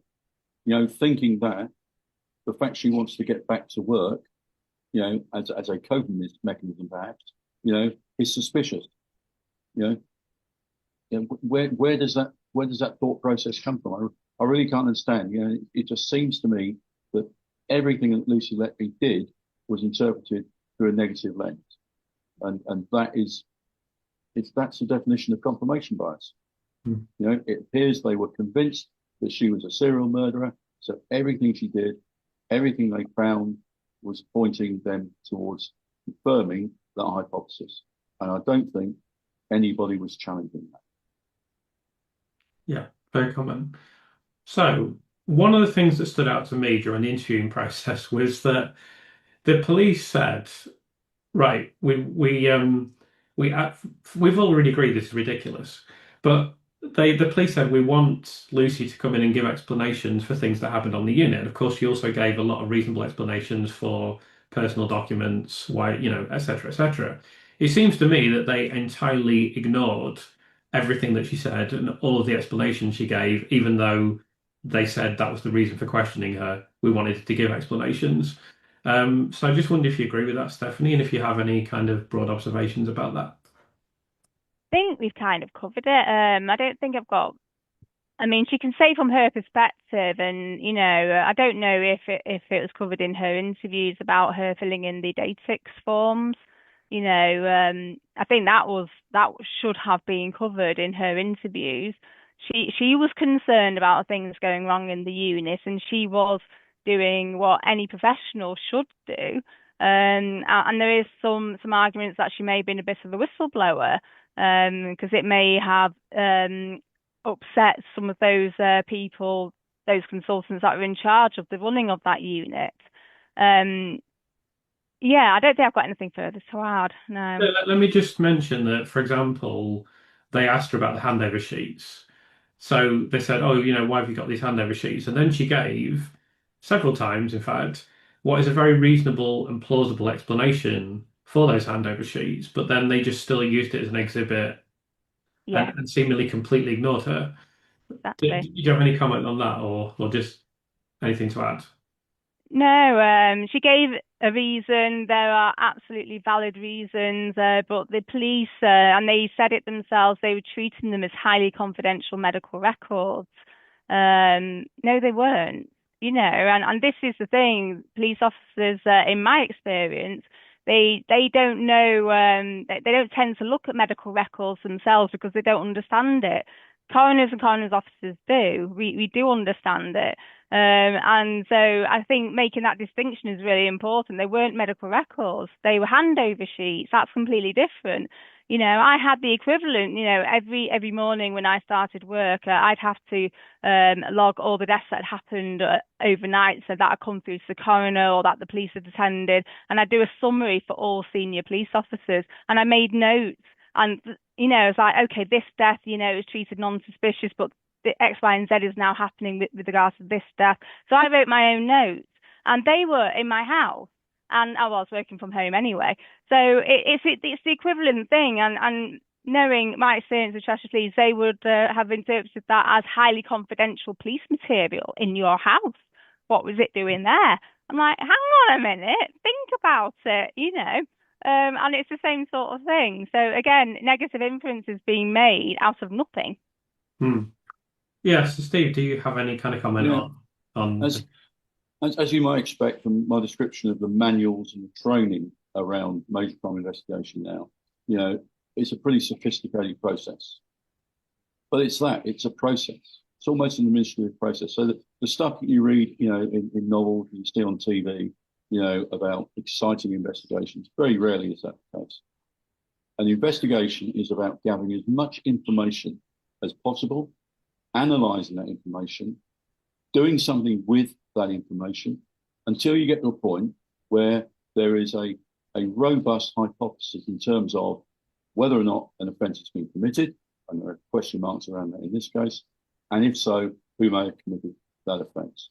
So in relation to, taking for an example, these documents. So when Lucy is being interviewed about that, she gives an account that this is a normal thing that nurses do, my understanding of her account. You may have heard during the interview that when they're introducing themselves, the officers talk about this is being monitored elsewhere. So they had, as part of their interview strategy, a feed from the room to another room where there were officers there sitting down, noting what she was saying in order that they could react in real time to anything she said. And that's a very normal thing to do, particularly in serious cases. So she would have given that answer.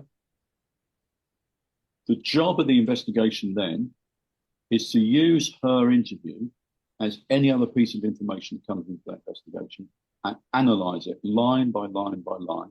And there is somebody in the investigations whose job it is to do that. They call them a statement reader because they read everything.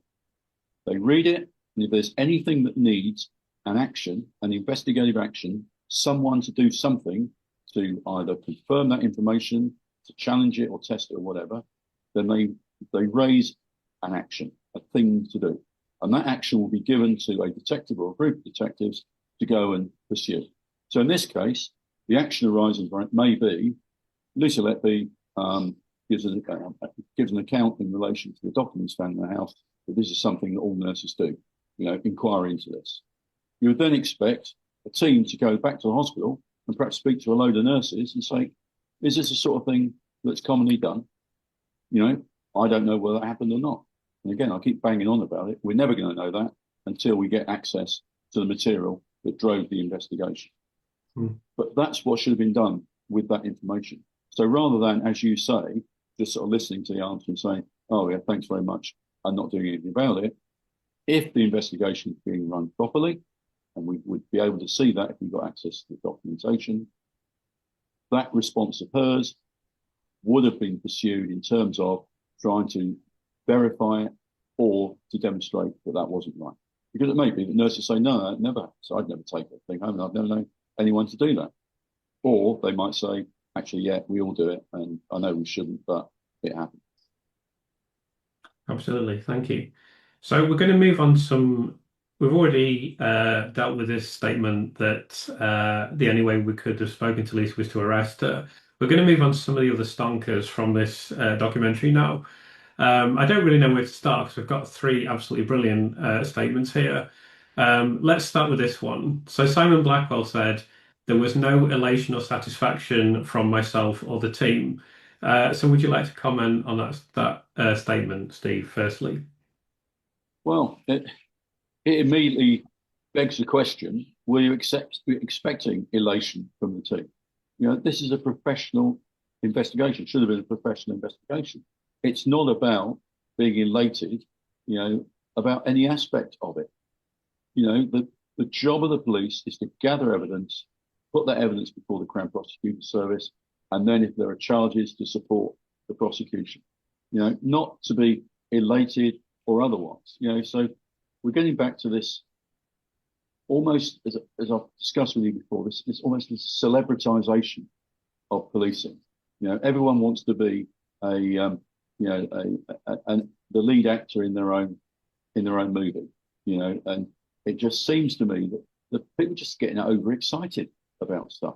No, I wouldn't have expected any elation. And the fact that somebody feels the need to reinforce there was no elation, it's almost like that phrase from Macbeth. I think he does protest too much. Why mention it? Because you wouldn't expect it to happen. What are you going to be elated about? There are babies who've died here, babies who've been injured. What is there to be elated about? Yeah, so from what we've seen from this documentary, from the Operation Hummingbird documentary that they've put on YouTube, if you want to call it a documentary, and also their response to the Crown Prosecution Service recently, is it fair to say that they have become far too personally invested in this investigation? Well, that's what it appears to me. And we can only go on the evidence that we can see. Why did they produce their own? You can't describe anything else than a PR document. What was the purpose of that? To release it on YouTube? I could understand it, but perhaps if it'd been more technical and more detailed in terms of the management and investigation, if it was, to support a lecture, because I have no doubt that these people are going around now lecturing, in the UK and perhaps even internationally on, how to conduct one of these investigations. That I could have potentially understood, but it's a pretty superficial level. And everyone gets a starring role to tell us, how brilliantly they did their job. What is the purpose of that? What is the purpose in terms of public reassurance? What is the purpose in terms of public education? What is the purpose in terms of serving the community and serving the families of the babies who died or been, I just think generally in policing now, there's too much enthusiasm around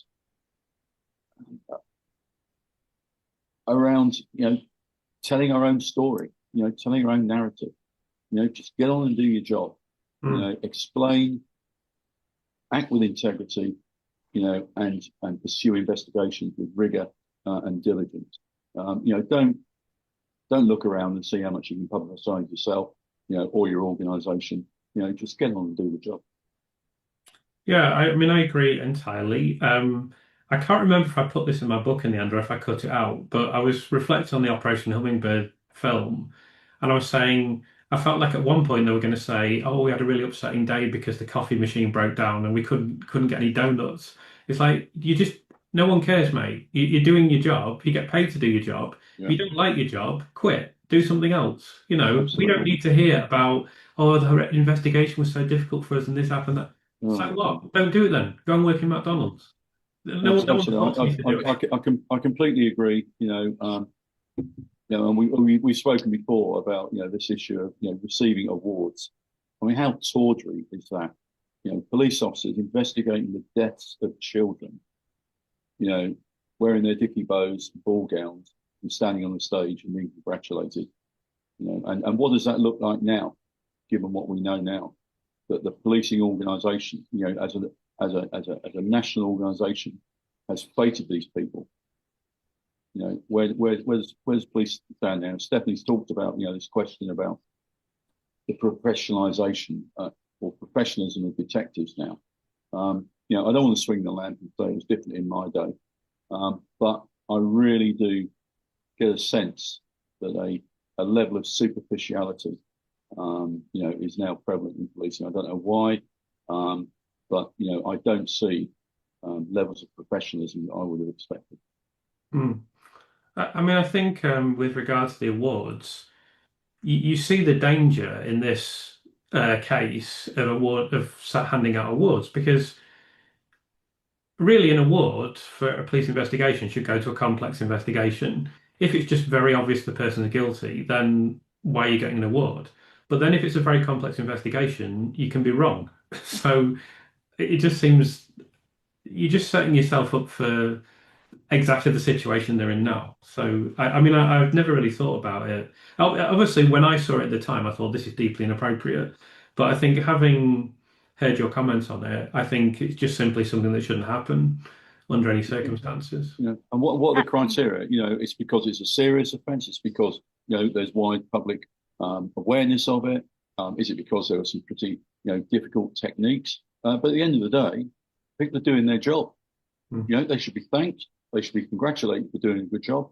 But as I said at the time, when I had responsibility at a national level for the development of senior investigating officers, I just think it's inappropriate. It's wrong. We are investigating. We have got the privilege of investigating the death of another human being. Family members, see how we conduct ourselves, see how thoroughly we do the investigation, and see how the integrity with which we do the investigation. What does it say to people that as soon as we finish, we stand up with a glass of champagne and pat ourselves on the back? I just think it's so tawdry. I can add to that. Yeah, absolutely. It's clear. I mean, we've seen that they've spent public funds on rewarding themselves, the Hummingbird jewelry, and, then the self-congratulatory video that they put on YouTube. When I was involved with the Bosley explosion investigation, that had a lot more coronial input. So the coroner was working alongside the police, and after that investigation, we did travel around the country, myself, and I think it was 4 other police officers. We travelled around the country, we gave presentations, we explained the good things about what we did, but the bad things as well, the stuff that we learned, because this was a multi-fatality, it was a workplace incident. And so we expressed what we learned, and we did have an awards evening, and that was one of my commendations for working on that investigation. So absolutely, and they've gone, you know, and I can see one part of me thinks it's good to keep the morale up because it is such a sensitive thing to be investigating, the death of children. So I think it is important to recognise the hard work, but they've just gone a bit too far and buying jewelry, hummingbird jewelry, and then doing the promotional video and the Netflix documentary is almost like an extension of that promotional video they did, and I started to feel a bit nauseated, and I thought, you know, have they even recognised the limitations of their own investigation? Because with the Bosley stuff, at least when we gave presentations at national conferences, we said there were limitations, and next time we probably do X, Y, and Z differently. Did they do that, or were they literally just blowing their own trumpet, going, "We're great, we're amazing, we're on the map, we're going to reward ourselves, and we're going to go on TV and look at all this footage we've got of Lucy Letby in bed. We put handcuffs on her, the evil monster." Sorry, there's something that doesn't sit right with me there. Yeah, so you made some important points. I just want to add that I did write in my book. I believe them when they say they're proud of what they did, and I believe they work hard, and I understand that they went through some harrowing experiences. So I do want to recognise and acknowledge that aspect of what they did. Unfortunately, they just did a really bad job as well.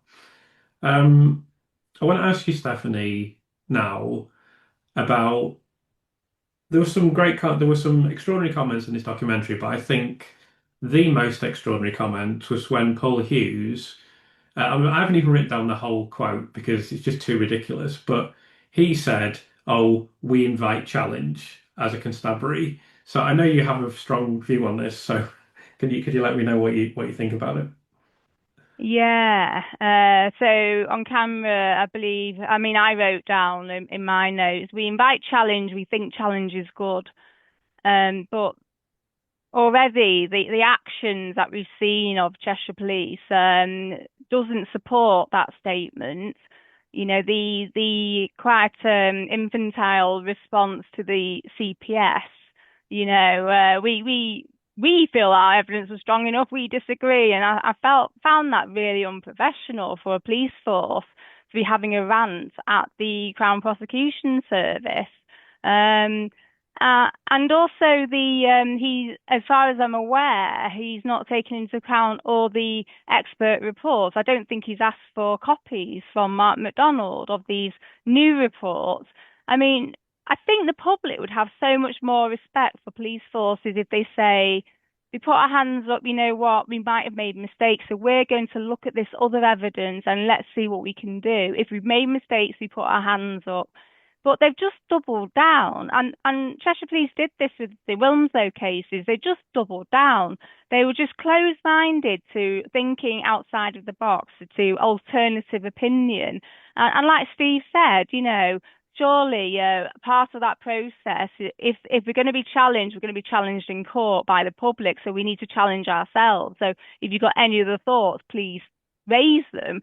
Has that even happened? And so I find that statement curious. We invite challenge. Well, no, you don't. And if you look at they've turned off their Twitter thing. They've not posted since December 2024. And does that coincide with the first press conference done by Mark MacDonald's, you know, the new defence team? I don't know. And then their YouTube video, they've kept up all the comments supporting them, but they've deleted. They're very quick. They must have someone working on that full time. They delete those negative comments straight away because it's all about their reputation. So no, Paul Hughes, I'm sorry, you don't invite challenge. You've just demonstrated publicly you resent challenge, and you'll just double down, and you will not allow yourselves to be criticised, and you will not hesitate to publicly criticise other professional organisations if it makes you look better. But unfortunately, it doesn't make them look better. It makes them look biased, defensive, closed-minded, and at this point, I'm concerned that they're prepared to allow someone that's looking to be innocent to remain in prison for the rest of her life because they don't want to look stupid, but they do look stupid. I agree completely. Do you have anything to add to that, Steve? You'll be unsurprised that I do. Yes. Um, for a person in his position, senior investigating officer, that was exactly the right thing to say, that we invite challenge. But they have not demonstrated that. As far as I can see, every time somebody has challenged the narrative, their response has been, think of the families. Why are you doing this? You're bringing more trauma to the families. And Lucy Letby has been convicted by a court on 2 occasions, and she's had her leave for appeal denied. So that's not responding to a challenge, that's being defensive. A response to a challenge would be, that's interesting. Let's look at that. Let's have a conversation with the people who are suggesting that. Let's look at the material. But, as Stephanie has said, they've doubled down. They're not accepting challenge. They're not interested in challenge. They're interested in defending their own position. And you were quite right earlier on in saying that, there is no doubt that people on Hummingbird have worked really hard. They believed in what they were doing and they thought they were doing the right thing. But in ignoring these issues now, they're not doing the right thing. The right thing to do would be to consider them. There is a requirement for the CPS, the Crown Prosecution Service, if they become aware of a number of trigger events, there is a requirement for them to do a review of a finalised case. And the top of the list of trigger events for the CPS to do a review, and the purpose of doing the review is to see whether or not it needs to be referred back to the Court of Appeal or to the CCRC. The first trigger event is a key witness has been discredited. I can't think in the whole of my career of a witness who has been more discredited than Dowie Evans, who was the key prosecution witness. So I think there is a requirement, a legal requirement on the CPS to review this finalised case and consider sending it back to the Court of Appeal of their own volition, in addition to all the outstanding work that Mark McDonald is doing. Yeah, I totally agree with that. And just going back to the doubling down, my concern, I know I refer to the Wilmslow cases quite a lot. That features a large part of my life now.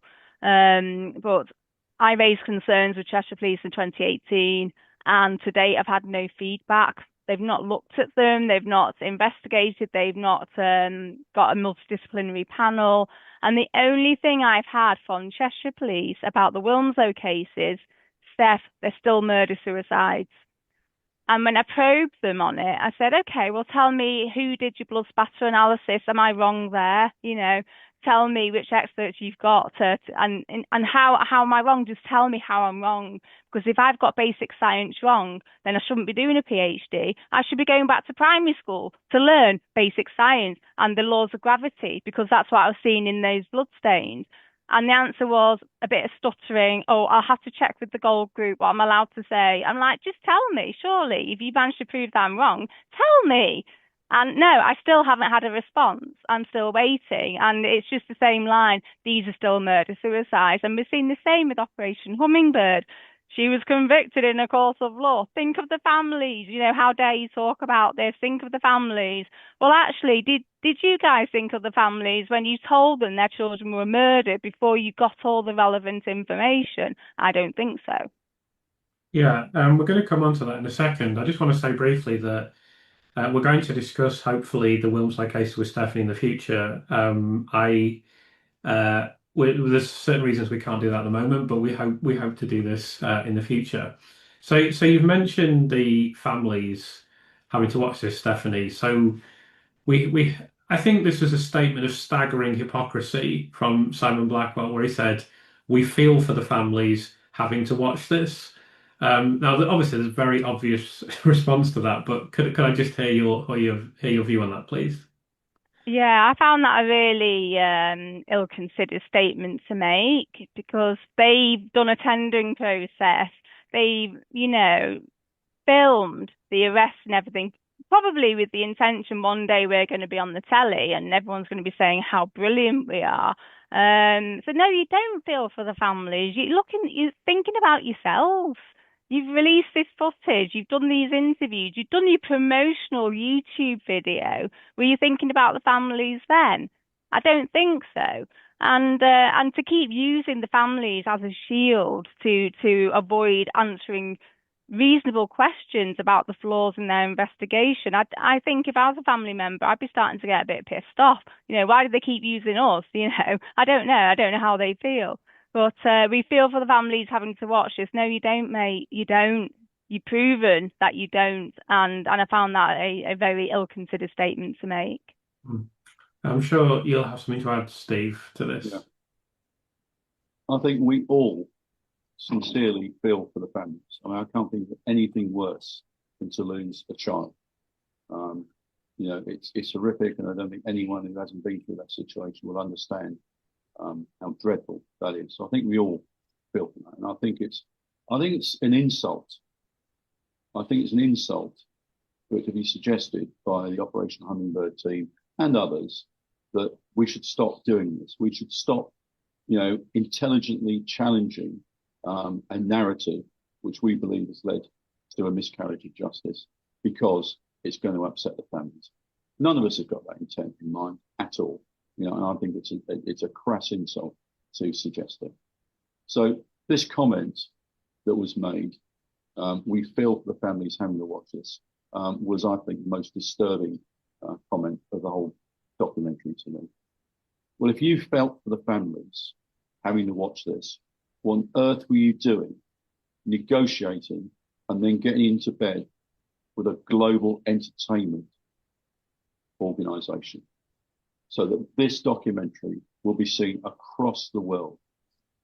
Lucy Letby being arrested in her parents' home, in her bed, her mother screaming in distress, will be seen around the world. And to suggest that you have empathy for the families to have to see that, but if you had real empathy, you wouldn't have done it. Yeah, I mean, there's not much I can add to that. All I will say is that, they've obviously mentioned the families in what I consider to be a very strategic fashion, but also, do you feel any remorse about putting Lucy Letby's mother on the screen in that way? Because that was one of the most disturbing things I've ever seen in my life. I don't think I'll ever forget that. It's absolutely disgusting. How they must feel about it, we can't even begin to understand. Yes. And I'm sure that was part of the reason they've released this statement, her parents, which I'm glad they did, and they're entitled to do, of course. Absolutely. Yeah, so I just have one kind of final issue that I'd like to discuss with you two. Steve in particular may kind of torpedo this and say it was perfectly legitimate, but I did notice that a couple of officers in the documentary were made anonymous, arresting officers. Now, there can be a very good reason for that I don't know, but I was reflecting personally on the fact that it was unbelievably intrusive, as we've just discussed, and yet they felt the need to anonymize a couple of people. And I just want to emphasize before Steve answers this question, we're all putting our names out there, we're all putting our faces out there. And I won't say many positive things about Blackwell, Stonia, and Hughes, but at least they came on camera, and at least we know what they look like, and at least we know their names. Now, I think part of the reason for that, as we've discussed, is self-aggrandizing, aren't we great reasons. But nevertheless, I will cut them some slack and say at least they put their identities out there. There were other people that were anonymized, while they certainly didn't. I mean, they didn't actually film Lucy's mother, to be fair, but they put her on camera doing something awful, and they have obviously showed very intrusive footage of Lucy. So I found that to be kind of gutless in a way, but Steve may explain that there was a very good reason for this. So do you have any kind of comment on that, Steve? Yeah, I think to be fair, they did pixel out the face of Lucy's father. I think at one point you see her father coming down the stairs and his face is obliterated. Yeah, there might have been good reason for doing it. So you talk about the SIO, strategic lead, whatever that is. I've never heard of one of those before in an investigation. And the various interviewing officers being upfront and recognisable. We can't know what the roles of those officers were that were doing whose identities were pixelated. It may be that they've been asked to come and support the arrest, and they were from an undercover unit, which was dealing with particular issues, which meant that it was important for their identities not to be readily available. You guessed right. It may be that there are correct reasons for doing so. I don't really think it would have been for nefarious reasons. I can understand why it might be done. That's fair. I agree with Steve. Some of the meetings I've been to in the past, they've had police officers from the covert unit, and they can't be identified because of the work that they do. And so my thought actually was maybe those officers are part of the covert unit and they do covert investigations. So I see your point, Chris. Why they've done all this, and then they've had the opportunity to be anonymised, but it may well be it is part of their role that they can't be identified on camera. So I don't really read that much into it. Yeah, I just wanted to clarify that. One thing that did, if I can just mention here, Chris, one thing that did surprise me when I saw the footage was that the strategic lead was at the arrest. And I think at that time he was a detective superintendent. I do question what on earth a detective superintendent is doing, at the arrest of a suspect.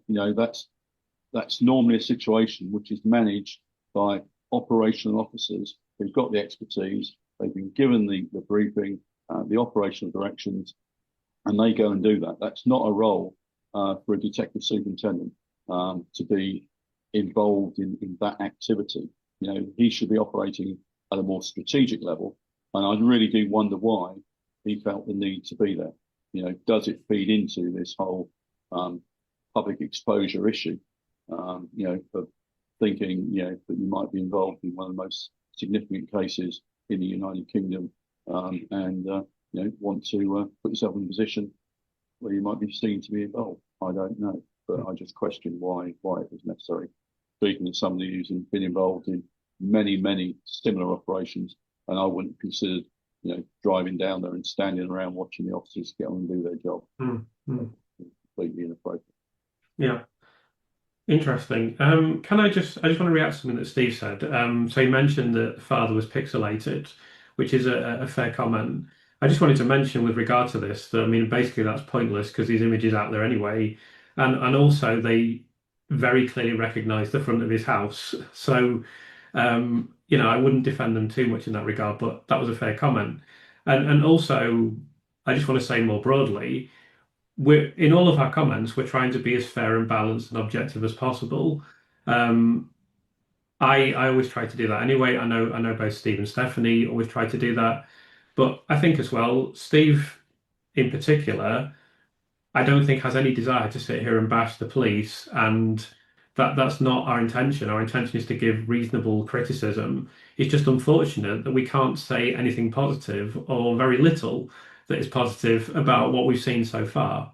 And Cheshire Police have made it as difficult as possible to get the answers that Steve has referenced several times previously. So I just wanted to make sure that's clear and get that out there. So the last question I've got for both of you is just a bit of a final reflection on the documentary as a whole. So can I ask Stephanie firstly, what did you think of, if you can crystallize it or give kind of neat conclusion of your overall thoughts? Yeah, I think originally the intention for the documentary was almost like an extension of their promotional video on YouTube. I think that was the original thing. And had it aired straight after the first guilty verdicts, I think it probably would have been better. It would have looked better for Cheshire Police. But because of all this new evidence that's come to light, it was kind of just stuck on at the end. Oh, yeah, there are some other people that are saying some other things. So they had to kind of think on their feet and go, well, we can't ignore it. It can't be just about the police. We're going to have to put something else on at the end. I was going to say something then. I've completely forgotten what I was going to say. It is important. There is a space. There is, it is appropriate to have true crime documentaries. It is important, but I just can't help thinking that for this case, it's a PR exercise for Cheshire Police, and it's coincidental that it seems to be ramped up shortly after the fallout about the Wilmslow cases. Now, I've got email evidence where Cheshire Police have written that they blame me for publicly embarrassing them, because the report I wrote does criticise some of their historic death investigations. That report was leaked by a third party, not by me, by a third party. I handed all of that evidence to Cheshire Police, but they ignored it all. So they blame me for damaging their reputations. They also blame me for affecting the families involved, when actually, you know, if they'd done those death investigations properly, it would never have come to that. So I can't help but think that they were in a PR, dilemma. They're like, okay, we've got Steph, we've got rid of her, we've tried to paint her as, someone who doesn't know what she's talking about. She doesn't have credentials. She's just an administrator. We got rid of her, nice one. But the public were, they were up in arms about what is going on with these Wilmslow cases. And then they've got the Lucy Letby case. Well, this is going to save us. Everyone's going to call us heroes. Let's maximise on this. Let's film as much as we can. And, let's have the superintendent strategically. Let's have him at arresting Lucy again. And let's do a video ourselves, and let's pat ourselves on the back. And I can't help but thinking that there's quite sinister reasons why Cheshire Police have decided to do this. And I recognise I'm biased. I recognise, because of my experiences with them, of course I will be biased. It's hard for me not to be emotionally involved. But I think it's not just me that thinks that. I think the public are now thinking, what were Cheshire Police thinking? They've gone on film. They've misinterpreted behavioural evidence, and they've made negative insinuations. I thought policing was better than this. And some of the things that these senior detectives have said, they've proven are not correct. Not saying that they've deliberately lied, but it's not been genuine. It's not, their statements have not been authentic. So I think this Netflix documentary will backfire on them. I think some people are really questioning what are the motives of this police force, and is there someone innocent in prison? I have no desire to watch it again. As a documentary itself, it was a little bit padded. It was a little bit long. All of these shots of detectives trying to look like they're really looking at paperwork, and I just thought it's just so obvious. The AI, I know we've not really covered that, but as a lip reader and a face reader, because of my deafness, I can also read micro expressions when people speak. So I'm all about the non-verbal stuff. And as soon as I saw these AI, I was like, that is so horrific. It's so robotic. It's impossible to lip read properly. So the documentary itself, I think, was actually quite poor quality, but it was driven by the police, and I think they need to stop caring so much about their reputation and start caring about doing what's right, about getting to the truth, doing the right thing, and that means admitting we may have got this wrong, and you know what, we will do better next time. Great. Before I ask for Steve's comments, I just want to mention as well that Stephanie mentioned the coincidental timing of this. Of course, it's also coming right on the back of the Crown Prosecution Service decision to reject submissions that they made that they weren't very happy about.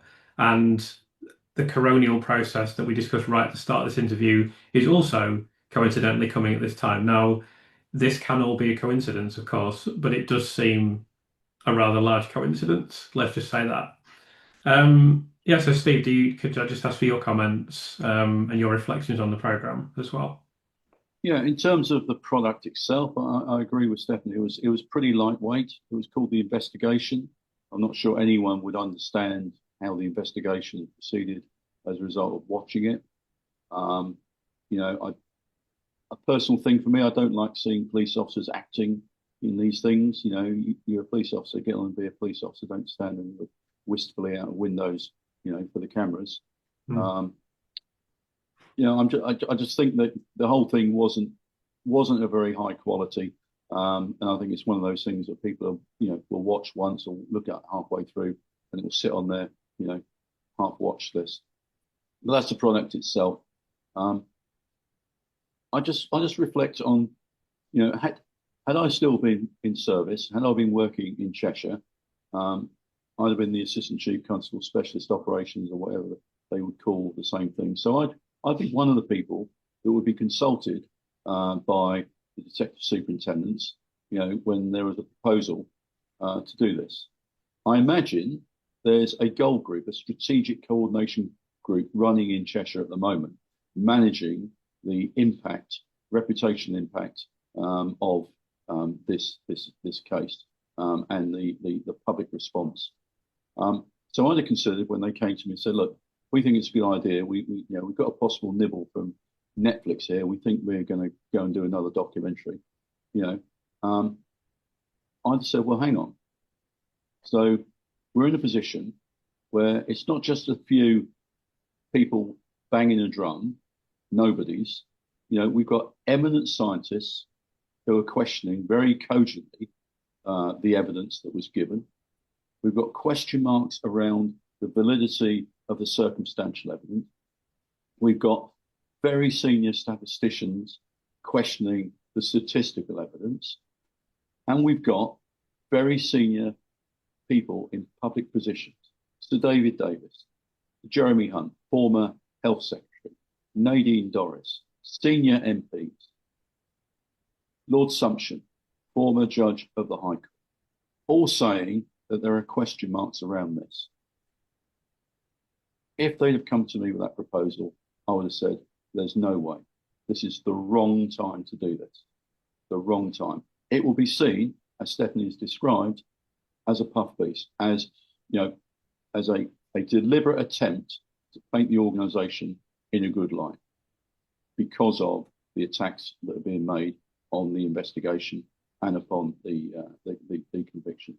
So I would have said, no, we're not going to do it. So I'm astonished that this was thought to be a good idea by the people in the investigation and that they managed to convince the chief officer team and the police and crime commissioner that this was a good idea to go ahead with, because I think it's damaged the reputation already, and I think once the evidence is clear that this has been an egregious miscarriage of justice, that it will be even more damage their reputation, that they acted with such hubris in releasing this piece of entertainment. Thank you. I've already had my say on this documentary, so I'm not going to give my view. I just want, in conclusion, to pick up on one point that Steve made, and he was saying, if you watch this documentary, you're not really going to gain any meaningful understanding of the investigation.